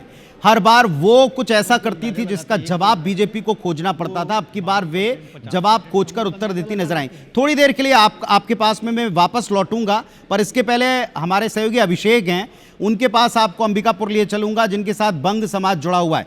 जरा लीजिए, रिएक्शन लीजिए। बहुत देर से मैं फिर कहूंगा, थोड़ा सा एक उलटफेर, पिछली बार जो आपको आंकड़ा बता रहा था, अब इसमें आप देखें 284 सीटों के रुझान में टीएमसी 115 और बीजेपी 167 के ऊपर इस वक्त आगे चल रही। यानी सरकार अभी भी भारतीय जनता पार्टी बनाती दिख रही। पूछिए जरा रिएक्शन, ऐसा क्या बदला जो अब की बार बंगाल की जनता ने बदल दिया लग रहा है जो अभी? निश्चित रूप से पुनीत जी, आपने बिल्कुल ठीक कहा कि चुनाव के परिणाम कई राज्यों के आ रहे हैं, लेकिन सबसे ज्यादा अगर चर्चा हो रही है तो बंगाल के चुनाव की हो रही है, वहां के परिणाम के बारे में हुई है। आप देखिए कि बंगाल समुदाय के, जो बंगाली समुदाय के लोग हमारे साथ मौजूद हैं, सबसे ज्यादा जो चर्चा हो रही है बंगाल की हो रही है। बताइए कि बंगाल के परिणाम जिस तरह से आ रहे हैं, बीजेपी आगे दिख रही है, ऐसे क्या फैक्टर रहे कि इस बार बंगाल की जनता ने दूसरा चुनाव करने की सोची? देखिए, हमारे पड़ोसी देश बांग्लादेश है, पिछले साल जो यूनिस सरकार आई, वो जो है हमारे भारत के विरुद्ध जो है कई प्रकार की बयानबाजी की है कि हम कलकत्ता को छीन लेंगे, चिकन नेक को बंद कर देंगे, अरुणाचल प्रदेश को आपसे अलग कर देंगे। तो इससे क्या हुआ, बंगाल की जनता समझ गई कि हमको राष्ट्रीय शक्ति के साथ, केंद्रीय शक्ति के साथ जुड़ना जरूरी, इसलिए बंगाल को सामान्य प्रदेश न मान करके वो राष्ट्रीय शक्ति के रूप में वहां की जनता जो है सामने आई और केंद्र सरकार के साथ हाथ मिलाने के लिए उन्होंने बीजेपी को जो है समर्थन दिया। और आज जो है बीजेपी यानी राष्ट्रीय शक्ति के साथ जुड़ने के लिए बंगाल जो है साथ में आ गए हैं। वहां की जनता राष्ट्रीय शक्ति के साथ जुड़ने के लिए जो बंगाल की जनता है वो आगे आई है। ये बताइए कि जो सरकार आ रही है उससे महिलाओं के लिए क्या करे, बंगाल की जो महिलाएं हैं उनके लिए क्या सोच रखती हैं आप लोग, क्योंकि बंगाल से जुड़ी हुई हैं आप लोग? देखिए, महिलाओं की जो शक्ति के बारे में सिर्फ बोलने से नहीं होता है, कागजी कार्यवाही से ही नहीं होता है, एक्चुअल में उनको करके दिखाए, हाँ, उन सीटों पे उनका अधिकार दिए तो समझ में आता है कि हाँ ना, महिला शक्ति सशक्तिकरण है। किस तरह के परिणाम देखते हैं बंगाल के लोग? तो वहां से आप लोग काफी जुड़े हुए रहते हैं। अभी जो सरकार आएगी वो क्या चाहते हैं कि क्या करे बंगाल के? अभी जो सरकार आएगी, मेरे को लगता है कि बंगाल के लिए काफी योजना लेके आएंगे, उनकी उन्नति के लिए, उनकी सुरक्षा की दृष्टि से सरकार बदलनी चाहिए। देखिए, सरकार बदलनी चाहिए। ये बताइए कि जिस तरह से लगातार बंगाल की जनता टीएमसी के साथ थी, क्या फैक्टर रहे इस बार की जनता ने परिवर्तन चाहा? मेन फैक्टर ये रहा कि 15 साल ममता बनर्जी वहाँ पे शासन कर चुके थे। अब हर कोई चाहता है कि उससे भी अच्छा हो, इसलिए इस बार राष्ट्रीय टीम को पात्रता दिया, केंद्रीय बल को। तीन बड़े पॉइंट आप देखिए, तीन बड़े पॉइंट निकलकर सामने आए। एक के बंगाल की जनता भी राष्ट्रीय राजनीति से जुड़ना चाहती है, यानी डबल इंजन वहां भी लाना चाहती है कि देखें यहां विकास कितना हो पाता है। नंबर 2 पॉइंट जो बता रहे हैं, 15 साल हो गए और अब एक एंटी इनकम्बेंसी तो है ही, और तीसरा हिंसा, जो टीएमसी के गुंडे कहे जाने वाले थे उनका नुकसान हुआ। एक बड़ा अपडेट आपको और दे दें, यहां सुरक्षा बलों के लाठीचार्ज की नौबत पड़ी है। पश्चिम बंगाल में हिंसा का दौर अभी भी जारी है। बांकुरा में टीएमसी और बीजेपी कार्यकर्ता आमने सामने भिड़ते नजर आए। बांकुरा में टीएमसी बीजेपी कार्यकर्ताओं में झड़प। देखिए, अभी यही बात हम कर रहे थे कि काउंटिंग सेंटर्स के सामने जो 2 दिन पहले का ड्रामा, बीती रात का ड्रामा, इसके पहले की स्थितियां, चुनाव में हिंसा, दोबारा से वोटिंग कराना, बावजूद इसके एक सीट फिर भी बच गई जिस पर रीकाउंटिंग की, और रीकाउंटिंग के रीपोलिंग के बाद में और एक बार पोल कराने की आवश्यकता है। ऐसी तमाम सिचुएशन के लिए टीएमसी और उनके समर्थकों को एक बड़ा फैक्टर बताया गया। इस बारे में आरोप थोड़ा सा भारी पड़ गया। बीजेपी ये कोट करती रही कि यहां निर्भय चुनाव में वोटिंग के लिए आगे आ पाना यह अपने आप में एक बड़ा चैलेंज था। चलिए, हमारे पास में यहां स्टूडियो में जो गेस्ट जुड़े हुए हैं, इसमें पैनल के ऊपर बहुत से ऐसे लोग हैं जिनसे अब तक हम चर्चा नहीं कर पाए। आर कृष्णा दास साहब, आप एक जाने माने राजनीतिक विश्लेषक हैं, वरिष्ठ पत्रकार हैं, एक लंबा तजुर्बा रखते हैं, और आपके पास जाने से पहले जो केरल को लेकर तस्वीर है, केरल को लेकर तस्वीर इलेक्शन कमीशन की जो फिलहाल साइट है वो खुद बता रही है कि केरलम में क्या स्थिति बनती दिखाई पड़ रही। यहाँ कांग्रेस पार्टी 57 पर, CPI-M 29 पर और IUML 22 पर, CPI 11 पर, और CEC 7 पर। मतलब अगर हम कांग्रेस पार्टी के लिए इकलौता यही गढ़, केरलम को लेकर ये हालात सिर्फ इसलिए कि लोग शिफ्ट चाहते हैं, जैसा अभी हम सुन रहे थे एक व्यक्ति को कि वो हर 5 साल में बदल देते हैं, केवल यही एक फैक्टर है? नहीं, देखिए क्योंकि वो फैक्टर इस बार काम इसलिए नहीं किया क्योंकि 19 के चुनाव में LDF आई थी, उसके बाद में फिर 26 में अभी जो हम चुनाव देख रहे हैं, इसमें जो 10 साल का टेन्योर था वो LDF का था। तो LDF ने पहली बार केरल के इतिहास में सेकंड टर्म कंटिन्यू किया था पिनराई विजय की सरकार ने। तो ये चुनाव परिणाम जो हम देखने को मिल रहा है, हमको जो ट्रेंड अभी तक अवेलेबल है, वो मेरे दृष्टि से ऐतिहासिक है, क्योंकि पहली बार एक तो LDF की सरकार रिपीट हुई थी, वो इस बार वो ब्रेक हुआ। इस बार कांग्रेस की गवर्नमेंट जो UDF है, जिसको कांग्रेस लीड करती है, उसकी गवर्नमेंट वहाँ आ रही है। और ऐतिहासिक दूसरी दृष्टि से पुनीत जी हम इसको इसलिए मान सकते हैं क्योंकि एकमात्र लेफ्ट रूल्ड स्टेट था केरल। अब पूरे भारत के मानचित्र से, जो पॉलिटिकल लैंडस्केप से, अब कम्युनिस्ट पार्टी पूरी तरीके से गायब हो जाएगी। छत्तीसगढ़ के साथ में अगर आप लिंक करके देखें तो हम यहाँ पर वामपंथी उग्रवाद को ख़त्म कर दिए और देश में अब जो एक वामपंथी सरकार थी वो भी अब अस्तित्व से जा रही है। तो एक प्रकार से आप देखिएगा कि लेफ्ट का लगभग प्राय पूरा सफाया हो गया। दूसरा जो मैंडेट है वो बीजेपी का वहाँ पर ग्रो करना है। देखिए, बीजेपी वहाँ पर एक शक्ति नहीं थी। चुनाव तो UDF और LDF के बीच ही होता है। बीजेपी के लिए वहाँ अगर एक सीट भी आती है तो बीजेपी के लिए गेन है, लेकिन बीजेपी अपना जो पॉलिटिकल प्रेजेंस है वो धीरे धीरे केरल में बना रही है और ये एक बहुत पॉजिटिव साइन है केरल की पॉलिटिक्स के लिए। दक्षिण, अब देखिए जैसे आपके पास में बंगाल को देखें तो नॉर्थ बंगाल जो था वो काफ़ी हद तक भारतीय जनता पार्टी ने उस पर विजय प्राप्त कर ली थी, वहाँ की नब्ज को पकड़ लिया था। अब की बार बाकी के बंगाल में, लेकिन केरलम को अगर आप देखें, वहाँ एक तो ये बात तय है, ये बिल्कुल एक बड़ा फैक्टर है रवि जी, एक बड़ा फैक्टर है कि वहाँ अल्टरनेशन चलता है। कुछ राज्य जो अल्टरनेटिव गवर्नमेंट को ही पसंद करते हैं, पैटर्न वहाँ दिखता है। एक राजस्थान का उदाहरण पहले दिया जाता है और केरलम में ये स्थिति यहाँ पर भी दिखाई पड़ रही। लेकिन 94 पर UDF और उससे जस्ट हाफ सीट उससे भी नीचे ये LDF दिखाई पड़ रही है। क्या इसमें कुछ फैक्टर आपको और नजर आते हैं? यही एक कांग्रेस के लिए थोड़ी सी बेहतर स्थिति है? नहीं, देखिए केरल में एक क्लियर मैंडेट देने की परंपरा रही है। केरल में आप पुनीत जी इतिहास देखिएगा कि तो कभी भी हंग मैंडेट केरल की जनता ने नहीं दिया है।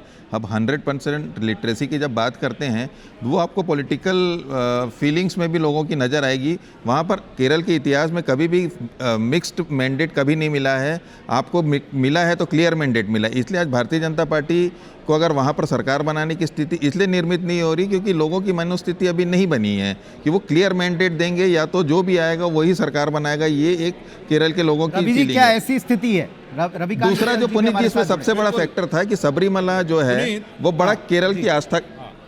एक स्थिति देखिए, ये जो पहले आपने बंगाल की बात कही, मैं एक बता दूं दर्शकों को, एक बहुत ही इंटरेस्टिंग फैक्ट है सामने कि जो पहले फेज की वोटिंग हुई थी 152 सीटों पर, 152 सीट्स पर, उसमें इस समय 95 सीटों पर बीजेपी आगे है और 48 सीटों पर TMC।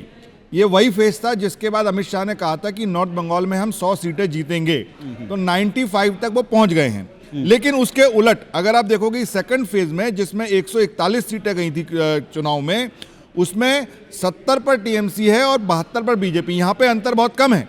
तो जो जिसका स्ट्रांग होल्ड था वो तो बीजेपी ने पकड़ के रखा और अपनी सीटें बढ़ाई।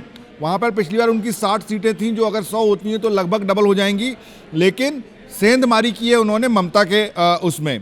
और मुस्लिम बहुल इलाके में अभी भी लगातार TMC, मैं अभी बंगाल का बता रहा हूं, जिसमें बहुत अच्छे तरीके से आगे लगभग 80। चुनाव आयोग के रुझान रवि सर इस वक्त और आ गए, ये एक अपडेट दे दें। 152 सीटों पर बीजेपी आगे है, ये चुनाव आयोग का रुझान है। बीजेपी 152 पर और TMC 81 सीटों पर लीड करती दिखाई पड़ रही है। ये इस वक्त की स्थिति है।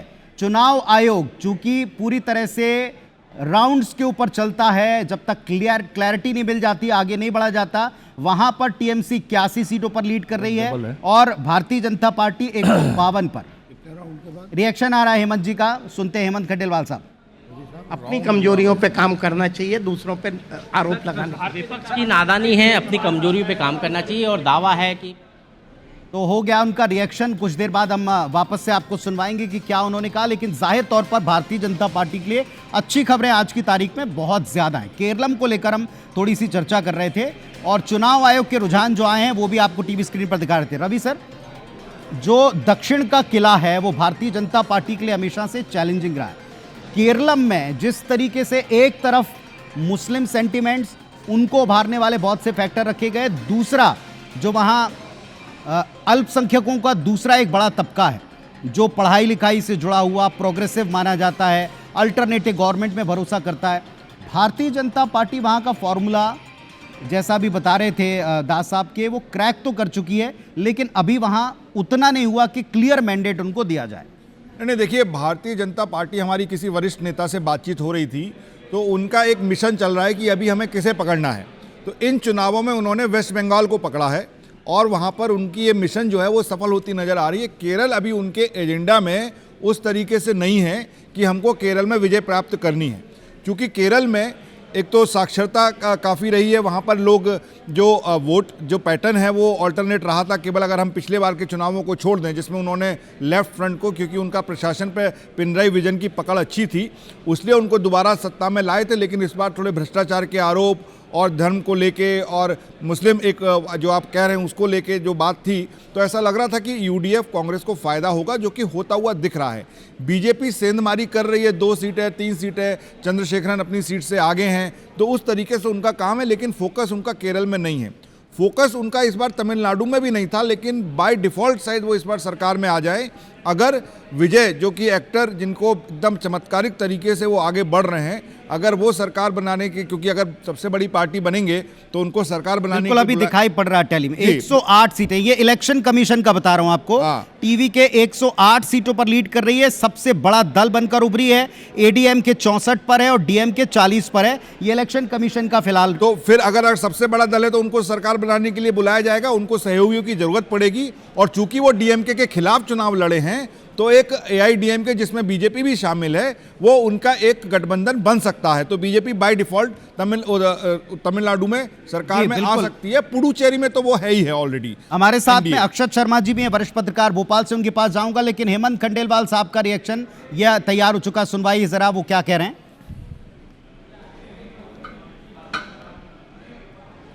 भारतीय जनता पार्टी मध्य प्रदेश के अध्यक्ष, सुनिएगा जरा उनको। जहाँ जहाँ भी काम करती है लोगों का विश्वास बढ़ता है। असम उसका उदाहरण है। पश्चिम बंगाल में भी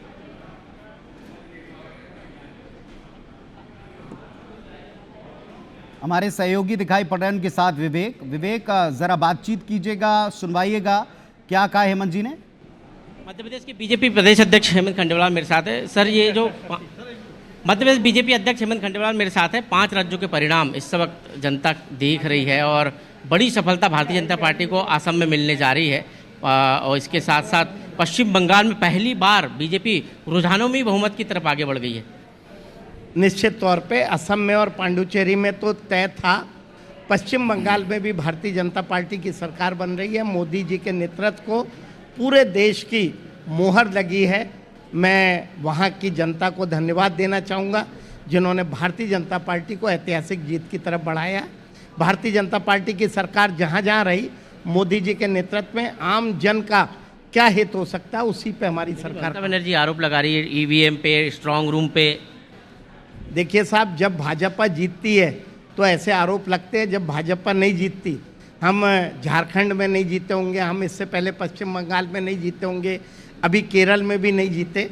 तो मैं समझता हूँ विपक्ष की नादानी है। अपनी कमजोरियों पे काम करना चाहिए, दूसरों पे आरोप लगाना। विपक्ष की नादानी है, अपनी कमजोरियों पे काम करना चाहिए। और दावा है कि पश्चिम बंगाल, आसाम। चलिए, कुल मिलाकर अपने जहां पर आपका रिजल्ट आपके फेवर में, वहां अगर आप कहते हैं कि साहब यहाँ स्थितियां बेटर हैं, यहाँ पर जनता ने मैं एक्सेप्ट किया, और जहाँ नहीं है वहाँ आप ईवीएम पर या व्यवस्थाओं पर दोष दें, ये पुरानी बात है, पुरानी, बहुत पुरानी एक ये लड़ाई चल पड़ी है कि क्या ईवीएम और सिस्टम जिताता है भारतीय जनता पार्टी को। लेकिन उनका संगठन, सतत मेहनत, आज से ही अगले चुनाव की तैयारी, ये अगर पॉइंट आउट किया जाए तो इसका तोड़ किसी दल के पास दिखाई नहीं पड़ता। कुछ आश्चर्यजनक तरीके से, जैसे तमिलनाडु का जिक्र हो रहा है कि टीवी के जैसे दल वहां पर पुराने दलों को, बड़े फेसेस को, स्टार्स रहे हैं वहां, लेकिन एक स्टार अपनी पार्टी बनाए 2024 में और 2026 के इलेक्शन में वो सीधे तौर पर सबसे बड़े दल के तौर पर उभरे। ये अपने आप में रिमार्केबल है, ऐसा पहले वहां कभी नहीं हुआ। अक्षत शर्मा जी हमारे साथ भोपाल जुड़े हुए। लेकिन एक मिनट, दर्शकों को यह बताना चाहिए कि किस तरीके से अगर आप रुझान देखें तो 178 बीजेपी अब बंगाल में पहुंच रही है। 178 मतलब 77 सीटें थी, 100 सीटें जोड़ी हैं। पहले पिछली बार 3 से 77 पर आए, अब 77 से 178 के ऊपर मतलब जोड़ी हैं। और तमिलनाडु एक नई पार्टी, नया नेता, भले ही अभिनेता हो, उसको 110 सीटें वो पहुंच गया है अपने बलबूते पर, सिंगल पार्टी। ये सबसे बड़ी खबर इस समय निकल के आ रही है, जब लगभग हम 11:15 के करीब पहुंचे हैं इस समय स्टूडियो में।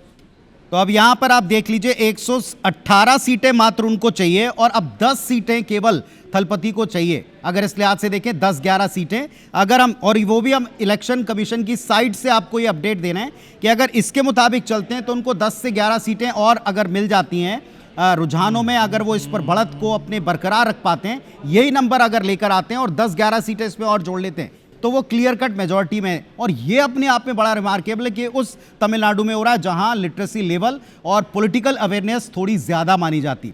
फैक्टर्स क्या होंगे इसके ऊपर हम जरूर बात करेंगे और शाम को तो इस पर एक चर्चा डेफिनेट बनती। लेकिन इस समय अक्षत जी के पास में मैं लेकर चलूंगा। अक्षत जी, सबसे ज्यादा किस पॉइंट ने आपको इस वक्त चौंकाया, या सब कुछ रूटीन के मुताबिक दिखाई पड़ रहा है जिसका अंदाजा था?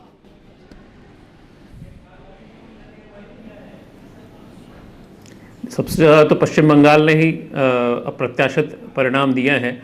उसके बाद तमिलनाडु में जो अभिनेता विजय की पार्टी है टीवी के, उसने अप्रत्याशित परिणाम दिया है। और जो कि पश्चिम बंगाल में तो भारतीय जनता पार्टी ने जिस तरह से काम किया है, आप अभी आपके जो विश्लेषक थे उन्होंने बताया कि लगभग 100 सीटों का अंतर है। इतना बड़ा अंतर कवर करना अपने आप में बहुत बड़ी उपलब्धि है। किस स्तर पे, ज़मीनी स्तर पे काम हुआ होगा इसका अंदाज़ा हम लगा सकते हैं। जो वहाँ के प्रमुख मुद्दे थे, राष्ट्रीय सुरक्षा, जैसा कि अभी आप बंग समाज के कुछ लोगों से बातचीत कर रहे थे, उन्होंने कहा कि राष्ट्रीय सुरक्षा का मुद्दा जो था वहाँ की जनता ने इसको महसूस किया और उन्होंने अपने आप को दिल्ली से, देश से जोड़ने का ये एक जो इस बार का परिणाम दिया है कि हमें राष्ट्रीय सुरक्षा के मुद्दे पे दिल्ली से जुड़ना आवश्यक है। अभी तक की जितनी भी सरकारें रही हैं, चाहे वो लेफ्ट की रही हो या टीएमसी की रही हो, उसका केंद्र के साथ में तालमेल नहीं रहा। केंद्र की विरोधी पार्टियां ही वहाँ पर रही हैं। ये पहली बार होने जा रहा है कि केंद्र में, दिल्ली में और बंगाल में एक ही पार्टी की सरकार होगी, जिससे कि राष्ट्रीय सुरक्षा का मुद्दा जो हमेशा से वहाँ पर जिसकी अनदेखी होती रही थी, वो पहली बार एक चीज आपको भी मैं जोड़ूंगा। इलेक्शन कमीशन का जो अभी साइट है उसके मुताबिक जो ताजा रुझान है, इसमें 44.81% का वोट शेयर उनको दिख रहा है, और जबकि टीएमसी 41 से 42 के बीच में। मतलब यहां भी आप देखें कि जनता को, पूरी तरह जनता को और उसकी नब्ज को पकड़ने का काम भारतीय जनता पार्टी ने किया है। शहरी वोटर्स, महिला वोटर्स, टीएमसी की गुंडागर्दी जो उनके मुताबिक है उसको अच्छी तरीके से प्रोजेक्ट किया। सारे जो इलेक्शन के वक्त के प्रतिमान हैं, जिसको आप सियासी तौर पर गिमिक कह सकते हैं, उनके अलावा तो ये काम इन 5 सालों में बहुत ज़बरदस्त तरीके से भारतीय जनता पार्टी करने में कामयाब दिखाई पड़ी। अक्षत जी, एक बड़ा फैक्टर जो हर इलेक्शन में हम देखते हैं विमेंस का है, उनको डायरेक्ट बेनिफिट का है। यहाँ भी यूथ को और महिलाओं को ग्रिप में लेने की कोशिश टीएमसी ने भी की, पर वो मैं फिर कहूँगा कि अब की बार वो जवाब देने की मुद्रा में दिखी। ऑफेंसिव नज़र तो आई, लेकिन वो थोड़ा सा रिएक्टिव ही नज़र आई। अक्षत जी, बिल्कुल इस बार मुद्दे तय करने का काम भारतीय जनता पार्टी ने किया। जिस तरह से उन्होंने अपने घोषणा पत्र में घोषणा करी कि हम महिलाओं के लिए इतने पैसे उनके खाते में पहुंचाएंगे, और सबसे बड़ा मुद्दा था महिला उत्पीड़न का। जिस तरह की वहाँ पर घटनाएं हुई थी, जो जे कर हॉस्पिटल वाला मुद्दा था, इतने बड़े स्तर पे जो महिला उत्पीड़न के केस हुए, उसने पूरे वहाँ के मानस को झकझोर दिया था। और उस पर जो टीएमसी का रिएक्शन था वो इतना लैकलस्टर था, मतलब इतना ढीला था कि इसका सीधा सीधा परिणाम जो है वहाँ के जनमानस पर पड़ा, और उसका परिणाम हम देख ही रहे हैं कि किस तरह से वहाँ पर आरजे राकेश साहब है, वरिष्ठ पत्रकार है बंगाल से। आरजे राकेश, आप सहमत है अक्षत जी की बातों से? क्योंकि यहाँ एक घटना ने जब पूरे देश को जोड़ लेना होता है, जैसे हमने पहले भी देखा निर्भया कांड था, पूरे देश को जोड़ दिया था। आरजी कर वाला कांड पूरे देश ने इस पीड़ा को समझा था, और वो इतना लंबा खिंचा, और हर दिन के साथ, हर एक विरोध की तस्वीर के साथ वहां सरकार और उसकी छवि धूमिल होती चली गई, जो अंत तक शायद वो उसका डैमेज पूरी तरह कंट्रोल नहीं हो पाया। एक ऐसा शहर है जहां कहते हैं लोग कि कलकत्ता में मोहब्बत बहुत ज्यादा है, इमोशनल शहर है, कल्चरल कैपिटल के तौर पर इसे जाना जाता है। आरजीकर वाले कांड में वहां मुझे नहीं लगता है कि कोई पॉलिटिकल चीजें, इलेक्शन हो रही हैं तो जाहिर सी बात है कि वो जो डेमोक्रेसी की जो सिस्टम है उसको फॉलो किया जाएगा, लेकिन आरजीकर ने एक इम्पैक्ट जरूर छोड़ा था, इसमें कोई दो राय नहीं है। भले ही लोग किसी एक पार्टी को फॉलो करते हैं या कोई दूसरे पॉलिटिकल पार्टी को फॉलो करते हैं, लेकिन आरजीकर वाले मामले में कहीं ना कहीं सबके दिल में एक बात आई थी कि ये सही नहीं हुआ है, तो उसका एक इम्पैक्ट तो जरूर पड़ा है। संजय श्रीवास्तव जी, भारतीय जनता पार्टी और उसका संगठन मजबूती के साथ में चुनाव लड़ता। पिछला वाला जब 0 से या 1-2 से आप 77 तक पहुंचे थे और सत्ता से चूके थे, तब उस समय एक बात थी कि साहब क्या ऐसी बात है, या बंगाल में तो सिर्फ दीदी हैं। आज भी हम टीएमसी से बात कर रहे थे, कह रहे थे वो शेरनी है, उन्होंने देश की सरकार को और मोदी और शाह साहब की जोड़ी तक को एक तरह से पूरे समय वहां लड़ने पर, बोलने पर मजबूर किया था। तो क्या अब की बार आपने उनका तोड़ अच्छी तरीके से खोजा या वे कमजोर पड़ गए, उसका लाभ आपको मिला? देखिए पुनीत जी, मेरा ये मानना है कि किसी भी राजनीतिक दल की सफलता या लंबे समय तक सफल रहना है तो उसके लिए ऑर्गेनाइजेशन जो संगठन, आपको रोकूंगा। देखिए, आप अपने बलबूते पर सरकार भारतीय जनता पार्टी ने फिलहाल बंगाल में बना ली, 180 के ऊपर यह आंकड़ा चला गया, और कहां तो टीएमसी का दावा था 226 सीटों का, लेकिन यहां 200 के पास में भारतीय जनता पार्टी पहुंच रही। टीएमसी अब नीचे उतरकर 104 के ऊपर लीड लेती दिख रही है और बीजेपी 181 पर। फिलहाल हमारे साथ में भारतीय जनता पार्टी के बड़े वरिष्ठ नेता अरुण साव जी, भारतीय जनता पार्टी के चुनावों के संगठन में काम करने वाले बड़े वरिष्ठ नेता हैं, और साथ ही साथ अभी इस समय छत्तीसगढ़ के डिप्टी सीएम हैं, विभिन्न इंपॉर्टेंट विभाग संभालते हैं। अरुण जी नमस्कार, बहुत स्वागत है IBS 24 पर, खूब सारी शुभकामनाएं। 185 अब यह आंकड़ा बढ़कर आपसे बात करते करते, सवाल करते करते हो गया है, और वहां देखिए मेरे ख्याल से वहां झालमुड़ी दी जा रही है। झालमुड़ी खा रहे लग रहा है। अगर झालमुड़ी है तो आपको झालमुड़ी की बहुत सारी शुभकामनाएं। अरुण जी सुन पा रहे हैं? सुन नहीं रहा लग रहा है।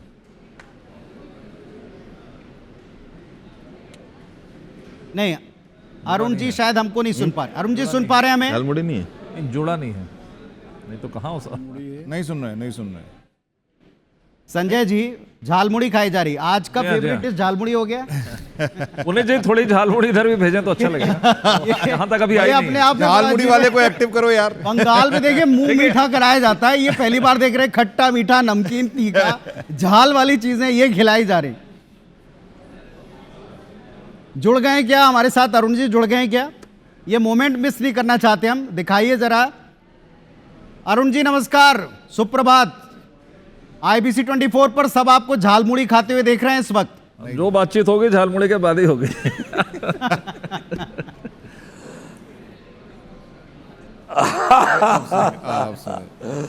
निश्चित रूप से टीएमसी को टाटा बाय बाय किया है पश्चिम बंगाल की जनता ने। टीएमसी की गुंडागर्दी को करारी चोट पश्चिम बंगाल की जनता ने लगाई है।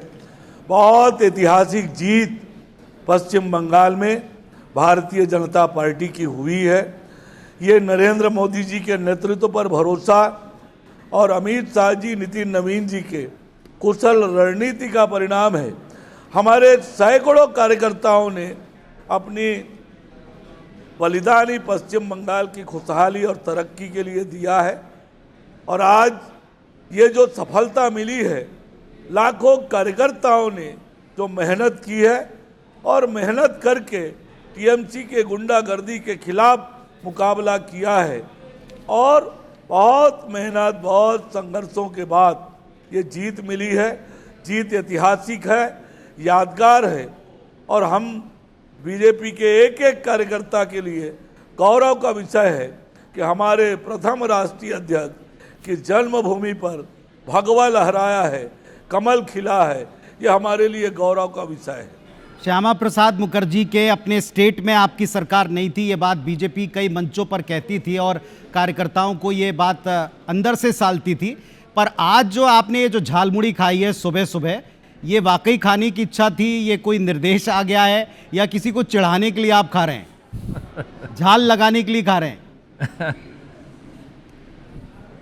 देखिए, झालमुड़ी तो छत्तीसगढ़ में भी लगातार लोग खाते हैं, नाम अलग अलग होता है।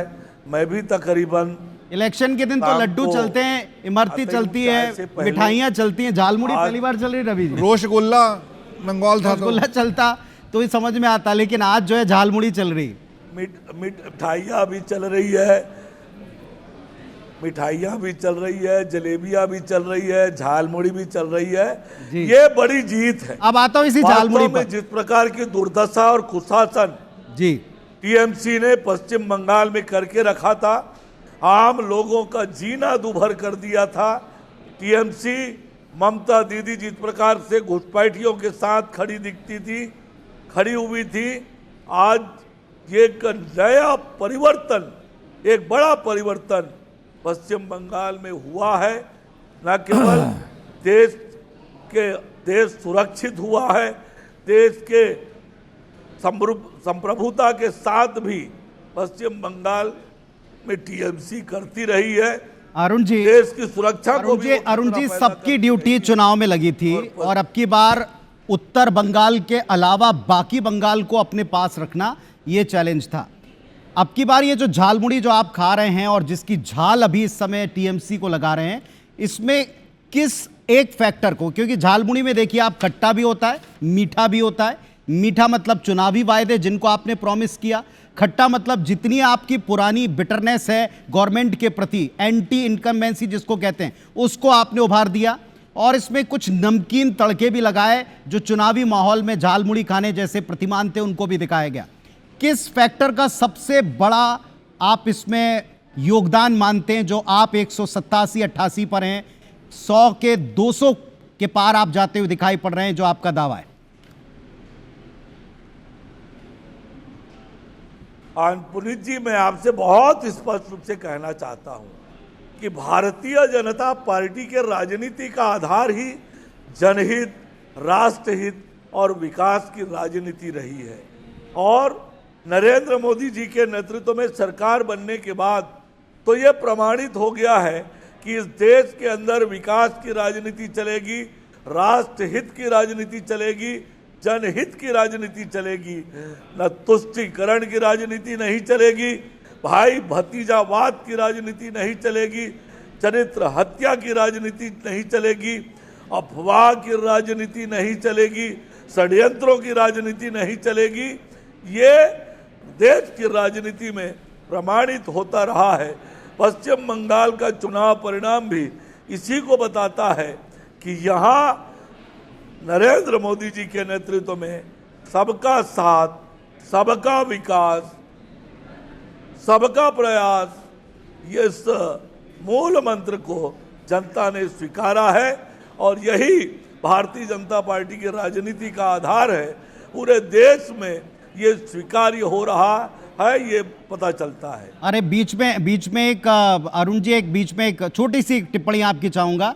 छत्तीसगढ़ का लकी विजय रथ वहां गया था, जिसने यहाँ छत्तीसगढ़ की भी सियासत को गरमा दिया था। अब विजय रथ वहां पूरी तरीके से काम करता नजर आ रहा, लकी साबित हुआ है फिर से, ऐसा लग रहा है।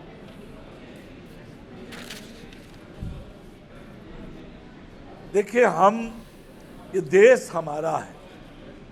देश के किसी राज्य में हमारे भाइयों के साथ अन्याय हो, अत्याचार हो, हम छत्तीसगढ़ के लोग हमेशा आगे बढ़ते हैं।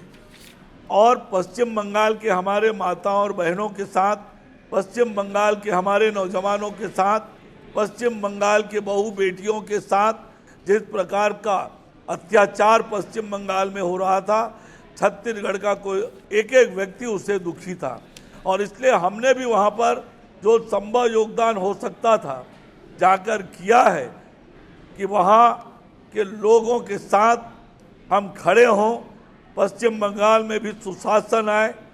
और आज जब पश्चिम बंगाल में कमल खिला है, सुशासन आने वाला है, तो निश्चित रूप से छत्तीसगढ़ के लोग भी बहुत प्रसन्न हैं, बहुत आनंदित हैं और मिठाइयाँ खा रहे हैं, झाल मुड़ी भी खा रहे हैं, एक दूसरे को लड्डू भी खिला रहे हैं और जलेबियां भी चल रही हैं। चलिए आप एंजॉय कीजिए झालमुड़ी को। और आपको जाने से पहले और एक अपडेट दे दें, 190 के करीब भारतीय जनता पार्टी पहुंच गई है।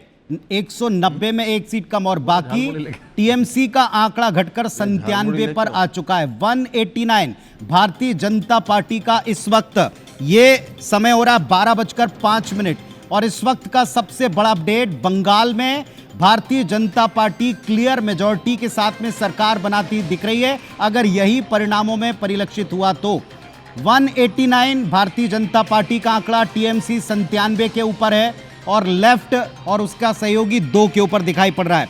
अगर आप इलेक्शन कमीशन के इस वक्त के आंकड़ों पर जाएं तो भारतीय जनता पार्टी यहां भी अपनी सरकार पूरी तरीके से सिक्योर बनाती हुई नजर आती है। भारतीय जनता पार्टी वहां रुझानों में 171 पर और टीएमसी 83 के ऊपर लुढ़की नजर आ रही है, फिलहाल 100 से बहुत कम। और यहां देखिए झालमुड़ी, मिठाइयां, ये सब भारतीय जनता पार्टी के दफ्तर में शुरू हो चुका है। अरुण साहब जी डिप्टी सीएम, उनको आप सुन भी रहे थे।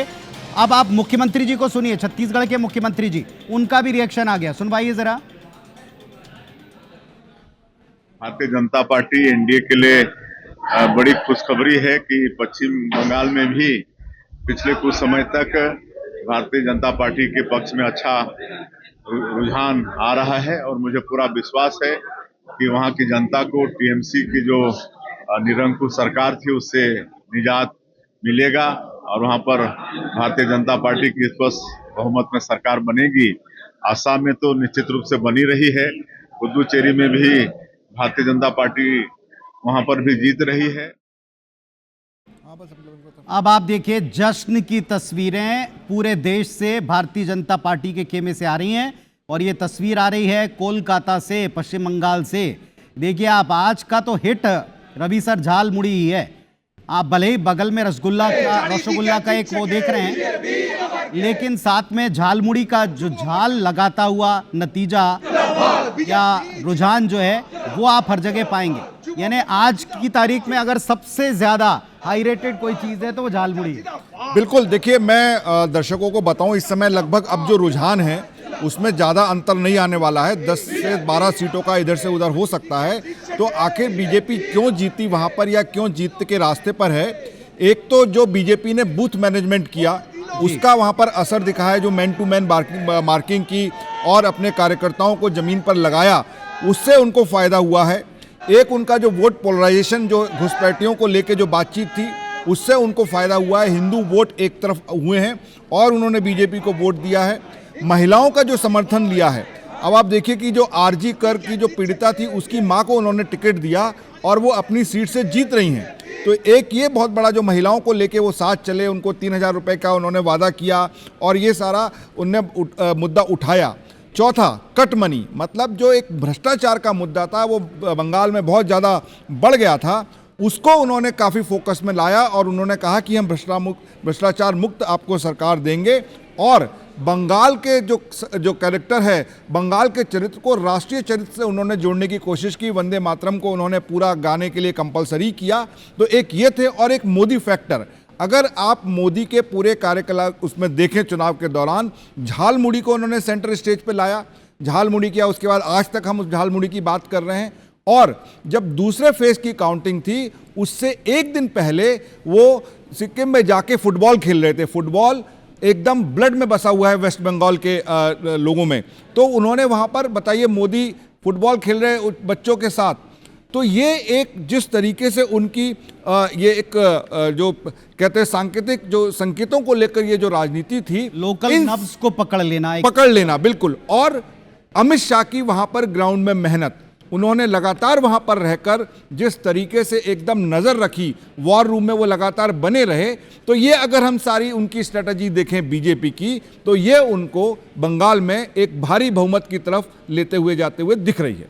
प्रमोद दुबे साहब, बहुत देर से चूंकि मैं आपके पास रिएक्शन के लिए नहीं आ पा रहा हूं, बहुत सारे रिएक्शन तेजी से आ रहे हैं, पर आप बताइए, भारतीय जनता पार्टी, इसको आप ईवीएम के नाम पर, सिस्टम के नाम पर चाहे कितना भी कोस लें, लेकिन जनता का साथ, वो भी इस ह्यूज नंबर के साथ, आप देखिए कहां 97, कहां 189, और ये बात आप भी समझ रहे हैं कि दोपहर 12 बजे के बाद एकदम आश्चर्यजनक तौर पर आंकड़ा पूरी तरह से पलट सकता है। पहले तो मैं आप ही से पूछता हूं, आपको लगता है अभी भी पूरा पलट सकता है? वरना कुछ स्वीकारोक्ति तो होना चाहिए कि ऐसे क्या फैक्टर है जो एंटी इनकम्बेंसी अकेला आप उसको जिम्मेदार मानेंगे, या आपकी भी कोई लिस्ट है बड़ी क्लैरिटी से, जैसे रवि जी ने अभी एक्सप्लेन किया कि वो कौन से अंडर 10 बुलेटिन ऐसे पॉइंट्स हो सकते हैं, 10 बिंदु हो सकते हैं, 7 बिंदु हो सकते हैं जो जीत की तरफ ले गए बीजेपी को? नहीं पुनीत जी, देखिए, अगर कोई दल जीत रहा है तो स्वाभाविक तौर पर और संजय जी को मैं बधाई भी देना चाहूँगा, और बहुत सारी चीज़ें ऐसी है कि हर आदमी को हर कमियों, जिनमें कमी रहती है, उसको जो अच्छा करता है उससे सीखना चाहिए। और लेकिन इससे परे जो SIR हुआ, जिसमें अभी तक के ये क्लियर नहीं हो पाया कि 27 लाख नाम कटे, कि 90 लाख लोगों ने वोट नहीं कर पाया, कहीं ना कहीं इन चीज़ों को भी दृष्टिगत रखनी चाहिए कि पिछली बार का अगर वोटों का अंतर आप देखें तो 17 लाख वोटों का अंतर था TMC और बीजेपी के बीच में। नंबर ऑफ सीट्स में अगर कहें तो 38.5% वोट जो था वो बीजेपी का था, और 42.5% वोट जो था वो TMC का था। तो कहीं ना कहीं वोट के प्रतिशत की अगर मार्जिन देखें आप तो 4-5% वोट गेन करना था।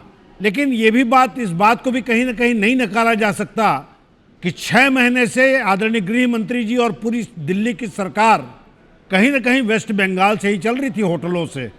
तो ये बात ठीक है भाई, आप जीते हैं, निश्चित रूप से आपको बधाई है, लेकिन जब पूरी सरकार, पूरा चुनाव आयोग, CRPF, NIA से लेकर जब सारी शक्तियां अगर कहीं लग जाएं, मैं प्रमोद जी आपसे पूछता हूं, पर क्या चुनाव में आपको अपनी पूरी ताकत नहीं लगानी चाहिए? ये क्या गणित है? देखिए, बीजेपी तो खुलकर कहती है कि हम आज से, पिछला मुझे याद है, आपको भी याद होगा रवि सर, पिछली बार 2021 में भारतीय जनता पार्टी जब चूकी थी, उस समय जो शाम के संदेश होते हैं भारतीय जनता पार्टी के, उन्होंने कहा था आज से लग जाइए अगले इलेक्शन में, और वो तैयारी कभी रुकती नहीं, वो खुल के इस बात को स्वीकार करते हैं। फिर हमें क्या संकोच है स्वीकार करने में कि आपको अपनी पूरी ताकत लगानी पड़ेगी? मैंने तो पहले ही कहा कि भाई, मैंने तो पहले ही बधाई दी कि आप अच्छा काम कर रहे हैं, आपके ऊपर जनता ने विश्वास किया है।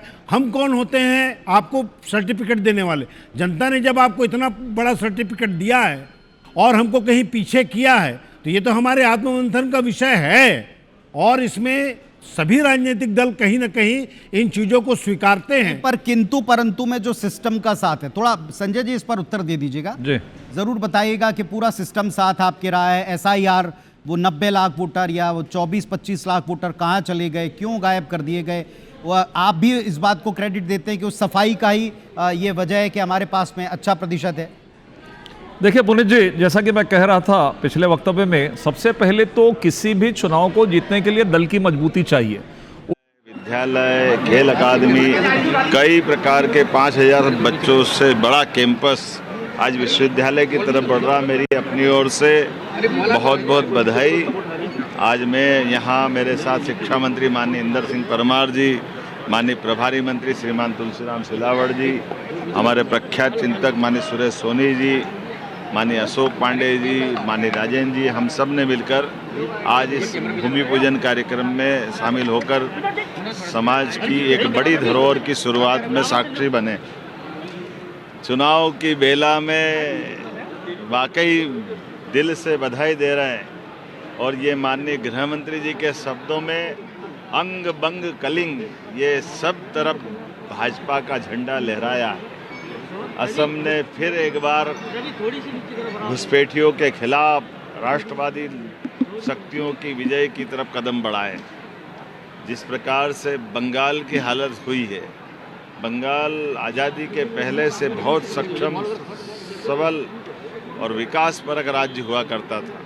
लेकिन दुर्भाग्य से पहले कांग्रेस, फिर कम्युनिस्ट, फिर टीएमसी, बंगाल आज देश में जो पिछड़ा है इसका बड़ा कारण बंगाल के लीडरशिप का रहा है। और टीएमसी ने जिस प्रकार से एक तरह से जो दुरावस्था की थी, ये उसका प्रतिकार है कि आज लगभग जो सर्वे आए थे वो सर्वे सार्थक होते दिखाई दे रहे हैं और प्रचंड जीत के साथ भाजपा का झंडा लहरा रहा है। यशस्वी प्रधानमंत्री के नेतृत्व में ये 22वां राज्य हमारे एनडीए के साथ खड़ा होता दिखाई देगा और 17वां राज्य जहां मुख्यमंत्री एक बार फिर भाजपा के होंगे।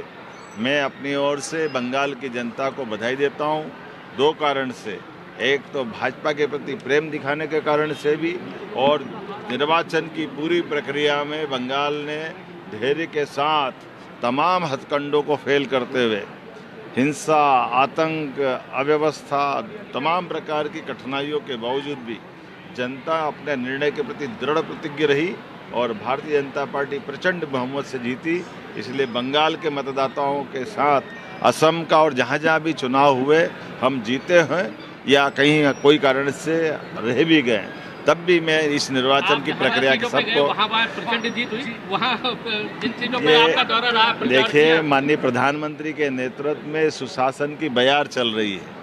ऐसे में हम अपने इस विजय अभियान में माननीय प्रधानमंत्री, माननीय राष्ट्रीय अध्यक्ष जी, माननीय गृह मंत्री जी के कुशल मार्गदर्शन में चुनाव के प्रबंधन में हर एक कार्यकर्ता ने अपनी भूमिका अदा की। ऐसे में हम भी जहां गए वहां भी जीत मिली और जहां नहीं गए वहां भी बड़ी जीत मिली। जीत का दावा करने वाली ममता बनर्जी खुद पीछे चल रही है। ममता जब निर्ममता करेगी तो उसकी कीमत तो चुकाना पड़ेगी। मुख्यमंत्री जी का रिएक्शन आप सुन रहे थे। बिना देर किए मैं संजय जी के पास आऊंगा। संजय जी, अपनी बात कंप्लीट कीजिएगा। ममता बनर्जी का खुद अपनी सीटों पर पिछड़ना, उनका और उनके दल से डबल सीट के ऊपर भारतीय जनता पार्टी का, देखिए आप 191 ये फिगर है बीजेपी का और टीएमसी 96।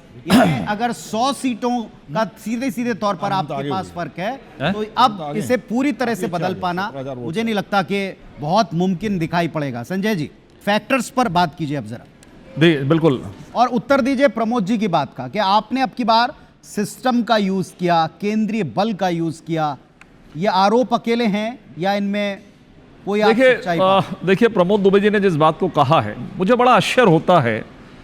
जिस कांग्रेस की चर्चा मात्र ही नहीं पूरे बंगाल के चुनाव में हुई है, उसके बावजूद यदि कांग्रेस इस बात के आरोप प्रत्यारोप के दौर में जाती है, अर्थात मंथन चिंतन का कोई विषय नहीं है, तो अब कांग्रेस और कहां तक नीचे जाएगी ये कांग्रेस के नेता खुद समझे, हमें बताने की जरूरत नहीं है।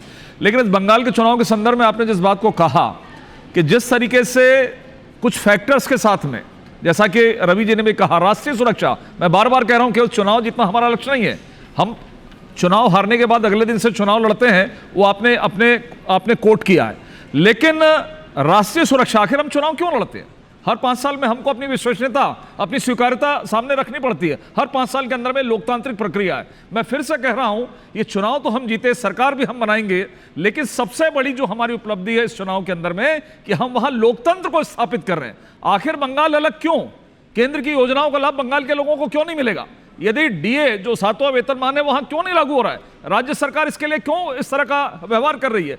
तो मुझे लगता है कि मैं भी 1.5 महीने उस चुनाव के अंदर में रहा, वहां वोटर्स, जो लोकतंत्र की बात हम करते हैं बड़े बड़े चैनलों के अंदर में, मीडिया के साथ में, वहां पर यदि चुनावों में वोट डालने नहीं दिया जाना, हाई राइज बिल्डिंग के अंदर में गेट लगाकर 4 लड़के बैठ जाना, गुंडे जो टीएमसी के, वोट नहीं करने देना, यह वास्तविक स्थिति है। आज भी ऐसा लगता था जब हम चुनाव के अंदर में गए थे कि क्या होगा, लेकिन जिस तरीके का अंडर करंट कि लोगों में बदलाव की बयार और आखिरकार इस तमाम सब चीजों को, जो दादागिरी की बातचीत थी, गुंडागर्दी की बातचीत थी, उसको समाप्त करते हुए एक शानदार लोकतंत्र स्थापित करने में बंगाल की जनता ने जो साथ दिया बीजेपी का, उसके लिए मैं बंगाल की जनता को धन्यवाद ज्ञापित करता हूं। और ये मैं कहूंगा, ये जो फिगर चल रहा है, हम 200 के पार जाएंगे और टीएमसी जो है वो डबल डिजिट पर जाकर। संजय जी, आपको और दर्शकों को कुछ यहां पर आंकड़े में दिखाना चाहूंगा। मैं चाहूंगा कि आप जरा ये बड़े स्क्रीन के ऊपर एक बार कंपैरिजन पिछले चुनाव से अब की बार क्या बदल गया। पश्चिम बंगाल की 294 सीटें, हालांकि आज इन पर 1 सीट छोड़कर यहां जो काउंटिंग चल रही है, इसमें आप रुझान देख रहे हैं। रुझानों में आप देखें, टीएमसी 2026 में फिलहाल 96 या 98 तक जा रही है। भारतीय जनता पार्टी इस वक्त 191 200 का आंकड़ा टच कर रही है। लेफ्ट पिछले बार के मुकाबले, पिछले चुनाव के मुकाबले अब की बार 2 पर नजर आ रही है। पिछली बार तो नील बटा सन्नाटा, जो हम कह रहे थे सुबह से कि शून्य है, लेकिन 10-15 साल सरकार चलाने के बाद, दशक के ऊपर सरकार चलाने के बाद लेफ्ट पूरी तरह से लेफ्ट आउट, खत्म। यहां कांग्रेस पार्टी का भी कोई जिक्र आपको स्कोरबोर्ड पर दिखाई नहीं पड़ रहा। लेकिन 2026 में जो सबसे बड़ा उलटफेर, यहां आप देखें टीएमसी 215 पर जो पिछले चुनाव में थी, दीदी की असल ताकत जहां पर दिखाई पड़ती थी कि वो लोहा लेती हुई दिखाई पड़ती थी, पूरा जूझते दिखती थी, वो आ गई हैं 96 के ऊपर। उनकी पार्टी टीएमसी जस्ट हाफ, बल्कि इससे नीचे जा रही है। और 77 से 191, यानी आप 100 से अधिक सीटों का सीधे सीधे फायदा देख रहे हैं 2021 के मुकाबले 2026 में। आर कृष्णदास जी हैं, मैं उनसे भी पूछूंगा राजनीतिक विश्लेषक के तौर पर, ये उलटफेर कैसे साहब, क्या इसमें बड़ा कंट्रीब्यूशन रहा? जरा बोलिए आप अपनी तरफ से। पुनीत जी, रवि जी ने जो कुछ पॉइंट्स गिनाए जो वास्तव में डिसाइसिव फैक्टर थे बंगाल में, उसको आपको एक ग्राउंड रियलिटी बता रहा हूँ, और ग्राउंड का वो एग्जाम्पल है जो बहुत सारी चीज़ों को क्लियर करता है। जिस हम विषय पे चर्चा कर रहे हैं कि वहाँ ये चीज़ें मैनेज हुई होंगी या सेंट्रल फोर्सेस की इन्वॉल्वमेंट होगी, लेकिन मैं जो आपको उदाहरण बता रहा हूँ ये आई ओपनर था। हमारी विधानसभा की पत्रकारों की एक टीम गई थी नवंबर एक स्टडी टूर के लिए जी। एयरपोर्ट से हमको ब्रेकफास्ट करने जाना था, कोई पास का एक सेंटर था। हमने 4-5 कैब हायर किए। एक कैब में मैं और मेरे साथ में कम से कम 4 पत्रकार और बैठे थे। आपको आश्चर्य होगा कि जो ड्राइवर था वो एक धर्म विशेष के लोगों के प्रति इतनी आक्रोशित था वो व्यक्ति, और उसको सीधे सीधे टीएमसी के साथ में जोड़ के देख रहा था। बोले कि ये सरकार बिल्कुल आएगी नहीं, उसका ये कारण है, वो कारण है, वो सब चीज़ें गिनाने लगा।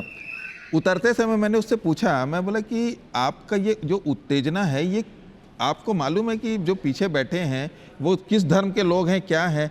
वो बोला कि मुझे ये चीज़ का मालूम नहीं, लेकिन बंगाल की जनता में जो आक्रोश की भावना है और जो इस पूरे राष्ट्रवाद को लेके या जो बंगाल का जो अस्तित्व को लेके जो उन लोगों के बीच में एक फीलिंग थी, वो उस व्यक्ति ने मुझे ग्राउंड रियलिटी बताई है। तो इसीलिए मुझे लगता है कि ये एक जो बहुत बड़ा जो डिसाइसिव फैक्टर है वो राष्ट्रभक्ति वहाँ पर दिखी लोगों की, बंगाल को बचाना लोगों के लिए सबसे बड़ा एजेंडा रहा, वो एक सबसे बड़ा डिसाइसिव फैक्टर। देखिए वो बड़े इमोशनल लोग होते हैं कृष्णदास साहब, बड़े इमोशनल वो लोग होते हैं, लेकिन अब की बार ये इमोशन पूरी तरह से शिफ्ट होकर, जैसा आपने भी अपना एक्सपीरियंस बताया कि एक राष्ट्रवाद, अगर मैं सिर्फ चुनावी दृष्टि से भी कहूं तो राष्ट्रवाद भारतीय जनता पार्टी को सपोर्ट करता रहा है।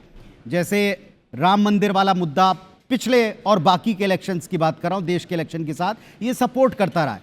एक पत्रकार और एनालिस्ट के नाते आपने भी देखा होगा कि कुछ फैक्टर्स हैं। बंगाल की जनता जो सेंटिमेंटल है, उनको अपने वाले राष्ट्रवाद के साथ में जोड़ पाना क्या बड़ा कठिन था? नहीं, देखिए इस बार जो चुनाव में विचार परिवार भी भारतीय जनता पार्टी का खुलकर साथ दिया, और वो एक बहुत बड़ा फैक्टर है पुनीत जी। जब ये विचार परिवार अगर किसी एजेंडे को लेके घुस जाए तो उसको फिर तोड़ना और उसको ढहाना इतना आसान किसी भी राजनीतिक दल के लिए नहीं है। वो चीज़ हमको साक्षात पश्चिम बंगाल में देखने को मिल रहा है। ठीक बात है। अब हम पश्चिम बंगाल के अलावा जो बाकी के स्टेट्स हैं, इन पर भी बड़े अच्छी तरह से, जैसे पश्चिम बंगाल के बिंदु बताए हैं, इसी तरीके से बाकी स्टेट्स के ऊपर आपको लिए चलते हैं। देखिए, एक तो बंगाल में अब फिर से एक उलटफेर दिख रहा है, 188 पर बीजेपी, टीएमसी 99 पर ये दिखाई पड़ रहा है। लेकिन केरलम देखें 42 पर एलडीएफ और यूडीएफ 93 के ऊपर है, अदर्स 5 के ऊपर हैं। असम में क्लियर कट 99 सीटें भारतीय जनता पार्टी, 25 के ऊपर कांग्रेस पार्टी नजर आ रही है, यानी यहां भी नतीजा तकरीबन फिक्स होता दिख रहा है। पुडुचेरी में आप देखें बीजेपी 15 पर और कांग्रेस पार्टी, उनके सहयोगी 11 के ऊपर दिखाई पड़ रहे हैं। ये अन्य राज्यों की पूरी पिक्चर दिखाई। तमिलनाडु में आप देखें 104 पर टीवी के, एडीएम के 64 पर, डीएमके 45 पर, ये चुनाव आयोग का आंकड़ा दिखा रहा है। रवि सर, अन्य स्टेट्स पर एक एक करके 1 बाय 1 आपका ऑब्जर्वेशन इस वक्त कहां जा रहा है, क्या फैक्टर्स हैं? देखिए, अगर हम तमिलनाडु की बात करें, जो वहाँ पर जो रिजल्ट निकल के आए हैं, मेरे हिसाब से अगर हम उसको 5 पॉइंट में समअप करें तो पहला तो कि दोनों पार्टियों से जनता का मोहभंग हो चुका था। जो ट्रेडिशनल पार्टी हैं, डीएमके और एआईएडीएमके है, उनसे, क्योंकि वो लगातार ऑल्टरनेट सत्ता में आ रहे थे, उनसे मोहभंग हो गया। दूसरा, जो तमिलनाडु में हीरो वर्शिप जो है, जो फिल्म स्टार्स की जो वर्शिप होती है, उसकी वजह से उन्होंने एक हीरो को मौका दिया। मतलब तीसरा कि नई पार्टी जो विजय थलपति विजय जो नई पार्टी लेके आए, उनको एक जो उनका जो बड़े हीरो माने जाते हैं, उनकी जो वर्शिप थी, उसकी वजह से उनको मौका मिला।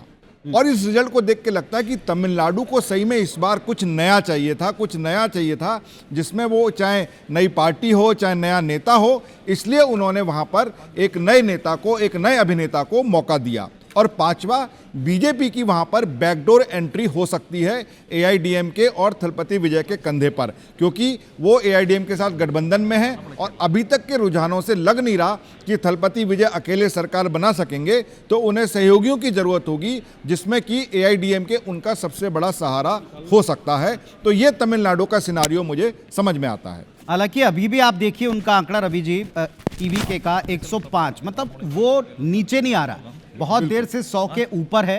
हाँ, अब क्या वो बचे हुए नंबर्स की तरफ जाता है या उन्हें वाकई साथ चाहिए पड़े? जो मुझे लग रहा है आप जो कह रहे हैं उसमें ऐसी संभावना भी आपको लगती है क्या कि जो अलायंस है उसमें भी स्प्लिट हो सकता है विजय को ज्वाइन करने के लिए? जी, अगर अभी नंबर देखें तो उन्हें बहुत कम नंबर चाहिए बिल्कुल सरकार बनाने के लिए, क्योंकि अलायंस में कांग्रेस भी हो सकता है स्प्लिट हो जाए।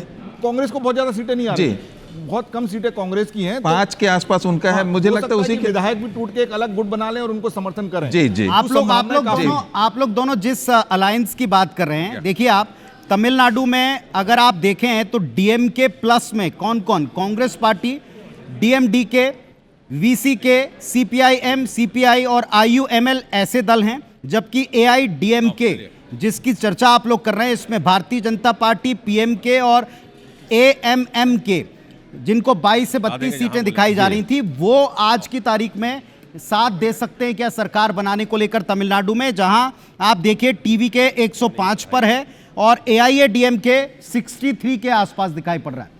तो क्या आपको लग रहा है कि ये सहयोगी टूटेंगे? देखिए, हो सकता है जो छोटी छोटी पार्टियां हैं या इंडिपेंडेंट हैं, वो उनको क्या कहते हैं समर्थन विजय को दे दे, क्योंकि विजय लड़ाई डीएमके के खिलाफ है और काफ़ी न्यूट्रल है, बीजेपी से उनका कोई बहुत ऐसा प्यार मोहब्बत नहीं है। तो हो सकता है कि छोटे दल मिलके और बीजेपी के साथ चले जाएं, टीवीके के साथ चले जाएं और उनकी सरकार बन जाए, उन्हें जरूरत ही ना पड़ेगी एआईडीएमके और बीजेपी के पास आने के लिए। एक ये सिनारियो हो सकता है, बिल्कुल हो सकता है। तो आप इस पर कुछ कोई रखते हैं? दक्षिण में जो आपने जो कमल को लेकर तैयारी की, हालांकि वहां बड़ा एक ये भाषा वाला मुद्दा, एक जो नॉर्थ वर्सेस साउथ वाला मुद्दा, ये अभी भी क्रैक नहीं कर पाई बीजेपी। नहीं पुनीत जी, जो आपने जो सबसे पहले में जो ऑब्जर्वेशन दिया था ना, वहाँ जो लोगों को एक अलग भावना जुड़ी हुई है पॉलिटिक्स से, वो राजनेता से ज़्यादा जो एक्टर हैं, अभिनेता, वहाँ पर उनका एक अपर हैंड हमेशा रहा है। जो रवि जी ने कहा, जिसका पहला पॉइंट अभी आप देखिए कि इसी स्टार वर्शिप की जो एक परंपरा है, इस चुनाव और वो दोनों बड़े फेसेस गायब हैं रवि जी। अब की बार दोनों तरफ से आप एआईडीएमके में देख लें या फिर आप डीएमके में देख लें, जो बड़े फेसेस थे, आइकॉन फेसेस थे, वो अब मिसिंग है। क्या है कि एआईडीएमके में लड़ाई चल रही है, पनीर सलामी और जो पनीर सेल्वम है, उनमें आपस में लड़ाई चल रही है, उनकी लेके जयललिता के उसको लेके, और एमके स्टालिन नेता है, वहाँ पे मुख्यमंत्री भी हैं, तो वो थे और वो अपना चुनाव लड़ रहे थे। लेकिन मुझे लगता है कि जनता ने रिजेक्ट कर दिया दोनों को ही, ऐसा नहीं है कि केवल डीएमके को रिजेक्ट किया है। अगर तीसरी पार्टी वहाँ पर उभर के आई है तो वो ट्रेडिशनल पार्टी से उनका मोहभंग हो चुका है और उनको उन्होंने रिजेक्ट किया है पूरी तरीके से। ये बात, क्योंकि देखिए आप नंबर्स में अगर थोड़ा बहुत ला पाते थलपति, तो ऐसा माना जाता कि साहब उन्होंने अपने लिए स्कोर किया, लेकिन ये सत्ता पक्ष के खिलाफ गया है। जो रवि जी कह रहे हैं इसमें बहुत हद तक लॉजिक है कि आप देखिए सत्ता पक्ष के अगेंस्ट गया और लोगों ने जो पुराना वाला विकल्प था उसको भी पूरी तरीके से खारिज किया। पुनीत जी देखिए, एक जो फैक्टर मैं बता रहा था आपको कि ठीक चुनाव कैंपेन के दौरान वहां पर एक स्टैम्पीड की घटना हुई इसी विजय जी की रैली में और 40 लोगों की मृत्यु हुई। उसके बाद में वो पार्टी वहां पर स्वीप कर जाती है, तो देखिए पूरा वहां का जो पॉलिटिकल सिनेरियो उसे समझना इतना आसान नहीं है। जनता ने न केवल माफ कर दिया, बिल्कुल, बल्कि इसमें साथ एक तरफा साथ दिया उनका। जो कहते हैं जेनरस एक जो उनका जेस्चर था विजय थलपति का, उसके बाद उस घटना का जिक्र आपको लगता है कि जैसे इधर आप देखें पश्चिम बंगाल में जो आरजी कर वाला था, ऐसे ही वहां उस घटनाक्रम के बाद लगा था साहब ये सेटबैक हो गया। नहीं, देखिए मैं आपको बताऊं, मैंने तमिलनाडु में इलेक्शन कवर किए हुए हैं पहले। हीरो वर्शिप वहां पे इतनी है कि चाहे किसी भी पार्टी का कैंपेन चल रहा हो, जी। वो रजनीकांत के डुप्लीकेट बन के, कमल हसन के डुप्लीकेट करके जब नेता नहीं आ जाता था, उससे पहले वो लोग डांस करते वहां पे। और इन बड़े जो हीरो हैं, इनका पूरा एक फैन क्लब होता था। पोस्टर लगा के अगरबत्ती लगाते हैं, अगरबत्ती, पूरा दूध डालते हैं, उनकी फिल्में होती हैं। तो ये हीरो वर्शिप का कल्चर वहां पे, वहां के पोस्टर भी अलग होते हैं। बिल्कुल। हमारे यहाँ सीधे सीधे कटआउट होते हैं, वहां पे अब तो खैर एलईडी आ गई, पहले वो बल्बों से बना बना के पूरे बड़े बड़े लाइव साइज, ये जो कटआउट का है, ये कल्चर पूरा तमिलनाडु से आया है। अब आप देखिए रवि जी, आप सबका ध्यान चाहूंगा मैं, जरा स्क्रीन के ऊपर फुल स्क्रीन दिखा रहे हैं। आप देखिए ममता बनर्जी जिस तरीके से लड़ी अड़ी खड़ी रही, कभी बैठ गई, उनको कैसे झालमुड़ी की झाल लगा रही है, इस बात को लेकर शायद कुछ प्रदर्शन शुरू हो चुके हैं। ये मुझे लगता है कि केवल एक रूप धरा हुआ पैरोडी है ये। जी जी, खेला हो गया है बंगाल में, इस बार पूरा हिंदू जाग गया है बंगाल का, और खेला कर दिया दीदी के साथ। हम बोला है कि बंगाल का दीदी है, दीदी बोला है, लेकिन बंगाल का पब्लिक बोला है कि अभी को अब दीदी नहीं चाहिए, दादा चाहिए। अमित दादा, मोदी दादा को करा है। मोदी जी हमारा बंगाल गया, झालमुड़ी खाया था। हम कहा मोदी जी झालमुड़ी करके क्या करेगा, लेकिन मोदी जी झालमुड़ी खा के हमारा कुर्सी छीन लिया, हमारा सरकार चला गया। अभी बंगाल में बांग्लादेशी घुसपैठिया को कौन ख्याल करेगा, छोटा छोटा मोटा मोटा काला काला। अभी मोदी जी हमारा कुर्सी वापस करो, हम देगा नहीं कुर्सी, हम हार गया है, लेकिन कुर्सी तुमको करेगा नहीं, देगा नहीं कुर्सी। तुम क्या करेगा जीत के, हम कुर्सी वापस नहीं करेगा, हम कुर्सी लेके भाग जाएगा। हाँ, अभी मोदी जी झालमुड़ी बहुत तीखा है, लेकिन मोदी जी अमित शाह को हम बोला था 4 तारीख के बाद दिखेगा नहीं, हिम्मत है तो रॉकेट बताओ बंगाल में। ये लोग मजाक किया था हम बंगाल में। तो देखिए साहब, गैग्स चलेंगे, मजाक चलेंगे, बहुत सारी ऐसी बातें आप देखिएगा, ये सब चीज़ें होती रहेंगी, जिनमें आप देख पाएंगे कि ममता बनर्जी को झालमुड़ी खिलाते, ममता बनर्जी ने जो कुछ भी, मैंने कहा ना, अड़ी लड़ी खड़ी रहीं, कई बार डट कर बैठ गईं, ये सारी चीज़ें आपको दिखाई पड़ेंगी। इस वक्त हमारे सहयोगी के पास में आपको लिए चलते हैं, जहां लड्डू आप देख पा रहे हैं IBC 24 के ऊपर नतीजों को, रुझानों को देखते हुए कार्यकर्ता नेता नजर आ रहे हैं रिएक्शन लेने के लिए इस वक्त। और देखिए आप, वहां भी झालमुड़ी आपको दिखाई पड़ेगी, IBC 24 के साथ में झालमुड़ी, हर जगह झालमुड़ी जो है वो खिलाई जा रही। और इस वक्त हमारे साथ पैनल पर कुछ नए लोग जुड़ रहे हैं, उनसे भी आपका परिचय कराऊंगा। पहले एक बड़ी खबर आप देख लें, CPIM 29 सीटों पर आगे, चुनाव आयोग के मुताबिक IUML 23 सीटों पर आगे। ये इलेक्शन कमीशन के मुताबिक हम आपको एक एक करके राज्यों के रुझान दिखा रहे हैं इस वक्त के। आप देखिए असम में चुनाव आयोग के रुझान क्या कहते हैं। असम के लिए चुनाव आयोग के रुझान, भारतीय जनता पार्टी 78 सीटों पर, कांग्रेस पार्टी 24 सीटों पर, BOPF 10 सीटों पर, AGP असम गण परिषद 9 सीटों पर और AIUDF 2 सीटों के ऊपर लीड कर रही है। यह है असम के रुझान निर्वाचन आयोग की साइट के मुताबिक, यानी भारतीय निर्वाचन आयोग ने ये जो नतीजा या रुझान अब तक दिया है उसके मुताबिक सारे रुझान हैं। रुझानों में अभी आप देखिए 123, 126 में से आ चुके हैं असम में, और इसमें BJP 78 पर और कांग्रेस 24 के ऊपर दिखाई पड़ रही। इधर आप तमिलनाडु आ जाएं, इसमें रुझानों में टीवी के 105 पर बहुत देर से स्थायित्व एक तरीके से बना हुआ है, ADM के 64 के ऊपर, AIADMK और DMK जो है वो 44 सीटों के ऊपर लीड कर रही, कांग्रेस पार्टी 5 और PMK 4। ये इस समय रुझान है 234 में से 222 के, ये हम दिखा रहे हैं इलेक्शन कमीशन की साइट के मुताबिक। लेकिन टैली आप देखें जो विभिन्न स्रोत से, और इस वक्त हमको VD शर्मा जी दिखाई पड़ रहे हैं भोपाल में, हमारे सहयोगी विवेक उनके साथ संभवतः हैं, आपको वहां लिए चलेंगे। विवेक, अगर आप सुन पा रहे हो, यहाँ पर ये भी दिया गया है कि विवेक आप सुन पा रहे हो तो चर्चा कीजिएगा, बड़ा दिन है, चेहरे पर एकदम खुशी दिखाई पड़ रही है, और आप भी माहिर हैं, चुनाव के माहिर हैं। आप सीधे जुड़ जाएंगे। मैं जुड़ा हूं मैं जी। नमस्कार नमस्कार। पहले जानकारी थी कि आप विजय के ऊपर ये जो विभिन्न तरीके के रिएक्शन आ रहे हैं इस पे एक रिएक्शन देंगे, लेकिन आप लाइव जुड़े, शुभकामनाएं आपको। IBC 24 पर लाइव आपको देख रहे हैं। शर्मा जी, ऐसा क्या हुआ कि बंगाल से दीदी विदा हो गई और अब तो उनके तरह तरह के कैरिकेचर बन रहे हैं, उनके व्यंग प्रसंग हास्य विनोद का कारण बन रहे हैं? क्या ऐसा हुआ, क्या बड़ा फैक्टर?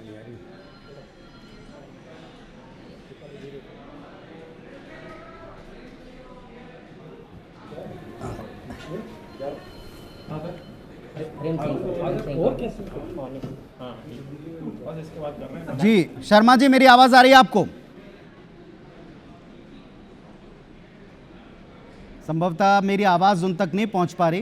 विष्णुदत्त शर्मा जी तक पहले आवाज जा रही थी, लेकिन वीडी शर्मा जी तक अभी शायद आवाज नहीं जा रही। वापस कनेक्ट कीजिए। देखिए, केरल के हम आपको रुझान दिखा रहे हैं। कांग्रेस पार्टी के लिए यहीं से अच्छी खबर, 58 सीटों पर कांग्रेस पार्टी केरल में आगे चल रही है। और ये हालांकि 58-59 के आसपास हो गया है। सीपीआईएम 29 के ऊपर, आईयूएमएल 23 पर, सीपीआई 9 पर और केईसी 7 सीटों के ऊपर।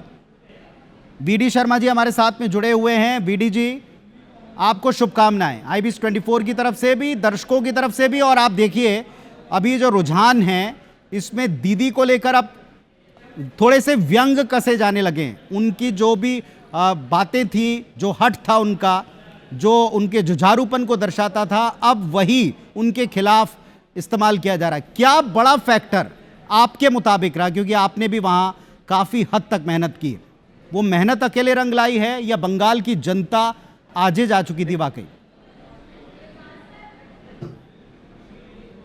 देखिए, मैं सबसे पहले तो IBC के माध्यम से बंगाल की जनता को, एक एक कार्यकर्ता को, तमिलनाडु की जनता को, वहाँ के कार्यकर्ताओं को, आसाम के हमारा जो नेतृत्व है, उन सब ने जो अथक मेहनत परिश्रम किया है, पांडिचेरी के अंदर भी सबको बधाई शुभकामना देता हूँ। माननीय प्रधानमंत्री नरेंद्र मोदी के प्रति जनता का अथाह विश्वास ये साबित करता है, ये प्रचंड बहुमत। जिस प्रकार से जनता ने आशीर्वाद दिया है, जो अटल जी का सपना था कि अंधेरा छटेगा, सूरज निकलेगा और कमल खिलेगा, आज बंगाल के अंदर भी कमल खिल गया। तमिलनाडु के अंदर भी कोलिशन गवर्नमेंट बनने जा रही है। इसलिए आज प्रधानमंत्री नरेंद्र मोदी के प्रति जनता का विश्वास, और सबसे बड़ी बात, जो देश के गृह मंत्री अमित शाह जी को चाणक्य, भारतीय राजनीति का आधुनिक चाणक्य कहा जाता है, ये उनकी कुशल रणनीति का परिणाम है कि आज बंगाल के अंदर इतिहास बन रहा है। राष्ट्रीय अध्यक्ष नितिन नवीन जी के नेतृत्व में कार्यकर्ताओं की मेहनत और परिश्रम, और हमारे कार्यकर्ताओं ने बंगाल के अंदर जो बलिदान किया, जो संघर्ष किया, क्या क्या नहीं हुआ है वामपंथी और टीएमसी के गुंडों ने। तो जो मैंने कहा ना कि मोदी जी के नेतृत्व में, मोदी जी पर विश्वास जनता को है कि इस गुंडिज्म को, इस अपराधीकरण को और घुसपैठियों को निकालने का कोई काम करेगा तो मोदी जी करेंगे। अमित शाह जी ने मोर्चा संभाला था, आज इसको जनता ने आशीर्वाद दिया है। और नारी शक्ति बंधन अधिनियम में जिस प्रकार से संसद के अंदर भी गुंडिज्म करने का प्रयास किया था टीएमसी ने, डीएमके ने, और अभी तो उत्तर प्रदेश आने वाला है, सपा को भी जवाब मिलेगा। जो मातृशक्ति को इन्होंने धोखा दिया, आज प्रधानमंत्री मोदी जी ने कहा था, बहनों आपके अधिकार को, हक को देने का काम ये आपका भाई करेगा। आज जनता ने, हमारी गरीबों ने प्रधानमंत्री मोदी जी को जो आशीर्वाद दिया है, बहनों ने आशीर्वाद दिया है, ये इतिहास देश के अंदर प्रधानमंत्री मोदी जी के नेतृत्व में बना है। एक तो लंबे समय तक एक संघर्ष की स्थिति रही, लेकिन इसके बावजूद भारतीय जनता पार्टी 77 तक पहुंचने के बाद भी सत्ता से दूर रह गई थी। ये जो गैप कम किया, इसमें जो 5-7 कारण गिनाए गए। ऐसा माना गया कि वहाँ की जनता सबसे ज़्यादा जहाँ से शिफ्ट होना शुरू हुई थी, महिलाओं का शिफ्ट था अपनी सेफ्टी को लेकर, फिर इसमें महिलाओं को लेकर लाई गई योजनाएं, ये जो सीधे बेनिफिट देने की बात है, और सुरक्षा का भाव है महिलाओं के लिए, क्या इसे आप एक बड़ा फैक्टर मानते हैं जो आपको साथ मिला या मिल रहा है? ये बड़ा फैक्टर है। देखिए, प्रधानमंत्री नरेंद्र मोदी जी ने भारतीय राजनीति का परिदृश्य बदल दिया है। माननीय अमित शाह जी ने देश के गृह मंत्री के नाते से देश को सुरक्षित बनाने का काम किया। नक्सलवाद खत्म हो गया, घुसपैठिए देश के अंदर एक नहीं रहेगा। और उन्होंने कहा था बंगाल के अंदर अगर गुंडे बाहर निकले टीएमसी और वामपंथियों के तो उल्टा टांग करके सीधा कर दूंगा। इस बात का परिणाम है कि जनता में विश्वास, कार्यकर्ताओं में कॉन्फिडेंस आया, और उसका परिणाम है कि जनता ने आशीर्वाद दे दिया। तो ये फैक्टर हैं। नारी शक्ति बंधन अधिनियम के माध्यम से उन्हें अधिकार देना और गरीब कल्याण की योजनाओं से गरीबों के जीवन की दिशा बदलने का काम, खुशी लाने का काम मोदी जी के नेतृत्व में हुआ है। ये प्रधानमंत्री नरेंद्र मोदी को गरीब माँ का बेटा है, गरीबों के दर्द को वो जानता है। ये जनता ने उस गरीब के बेटे को आज आशीर्वाद दिया है कि तुम आगे बढ़ो। देश की जनता और बंगाल जैसी जनता, डॉक्टर श्यामा प्रसाद मुखर्जी का आज वो सपना पूरा हो रहा है, अटल जी का सपना पूरा हो रहा है, इसलिए जनता ने आशीर्वाद प्रधानमंत्री मोदी जी को दिया है। अब अगर मैं पार्टी वाइज आपसे पूछूं तो पार्टी वाइज क्या सबसे बड़ा फैक्टर रहा है? संगठन की शक्ति रही है, आपके दो सबसे स्ट्रांग फेसेस शाह साहब मोदी जी का वहाँ पर जमे रहना रहा है, आप जैसे लोग यहाँ विजय शर्मा जी जो गृह मंत्री हैं छत्तीसगढ़ के, उनका वहाँ डटे रहना है, किसको आप सबसे बड़ा कारण मानते, फैक्टर मानते, या नॉर्थ बंगाल के अलावा बाकी बंगाल में जैसे आपने फैक्टर्स चुनकर? देखिए, प्रधानमंत्री नरेंद्र मोदी जी के प्रति जनता का अथाह विश्वास, अमित शाह जी की कुशल रणनीति, और हम सब लोग तो उनके साथ भूमिका निभाने वाले लोग हैं। जो काम मिलता है तो भारतीय जनता पार्टी का कार्यकर्ता अथक मेहनत और परिश्रम जमीन पर रह करके काम करता है। लोग झालमुड़ी की बात करते हैं, यहां भी आज लोग झालमुड़ी और बंगाल की मिठाई खा रहे हैं। झालमुड़ी जाकर के प्रधानमंत्री का वहां पहुंचना यह साबित करता है कि गरीब का बेटा ही ये कर सकता है। एक गरीब आदमी के साथ खड़े होकर के बात करना और झालमुड़ी खाना ये आसान नहीं है।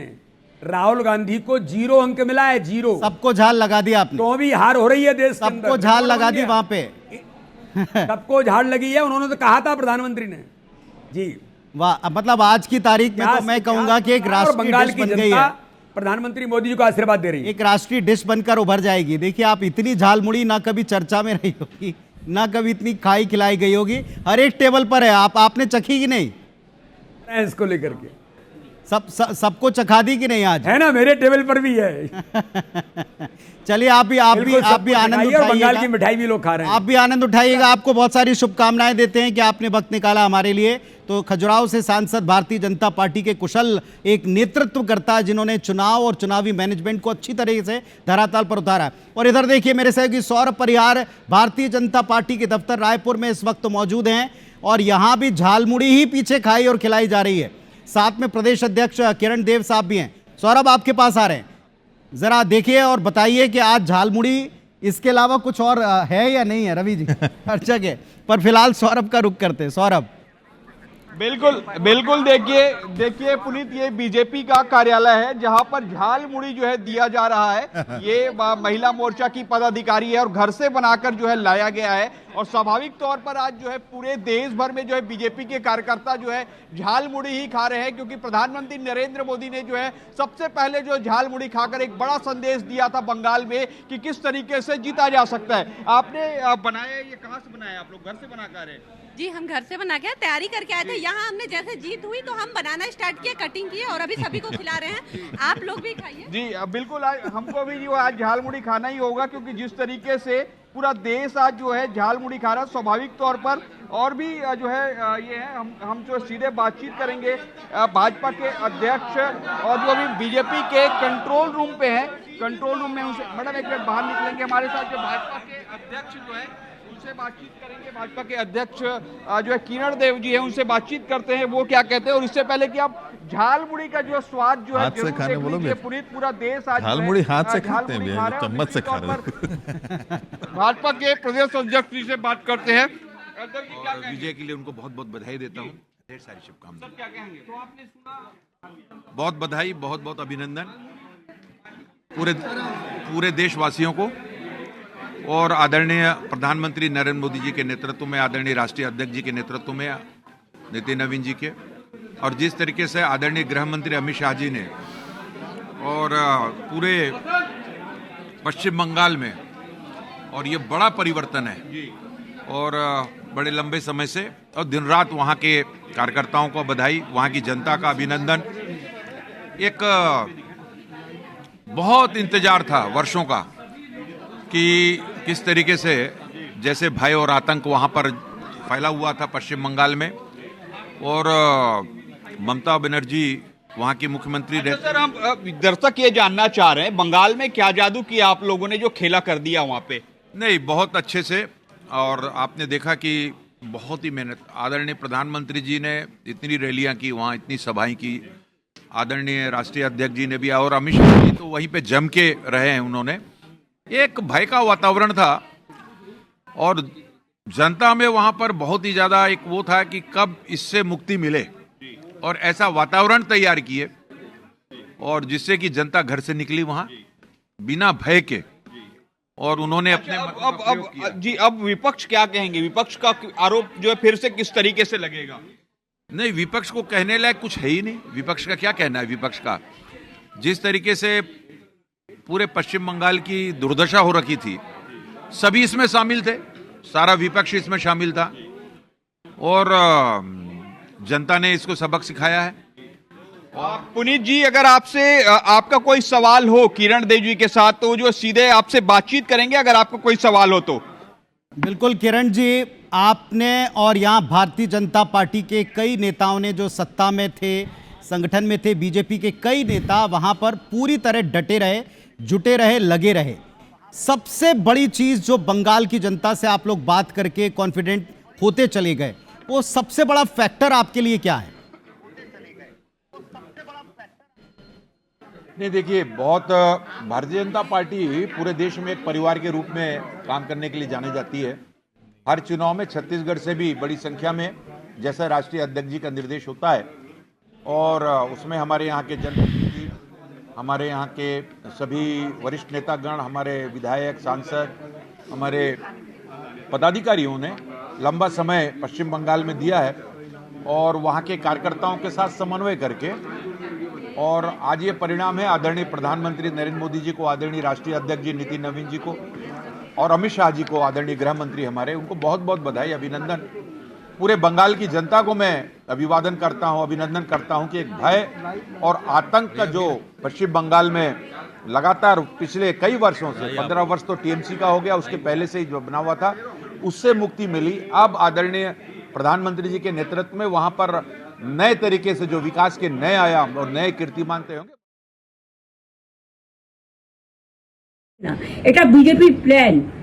প্রথম 2-3 রাউন্ডে আমি কালকে থেকেই বলছি যে ওদেরগুলো আগে দেখাবে, আমাদেরগুলো পরে দেখাবে, এবং অনেক জায়গায় 2-3 রাউন্ড কাউন্টিং করার পরে প্রায় 100টা জায়গায় কাউন্টিং বন্ধ করে রেখে দিয়েছে এবং কল্যাণীতে ধরা পড়েছে 7টা মেশিন যেখানে কোনো মিল নেই।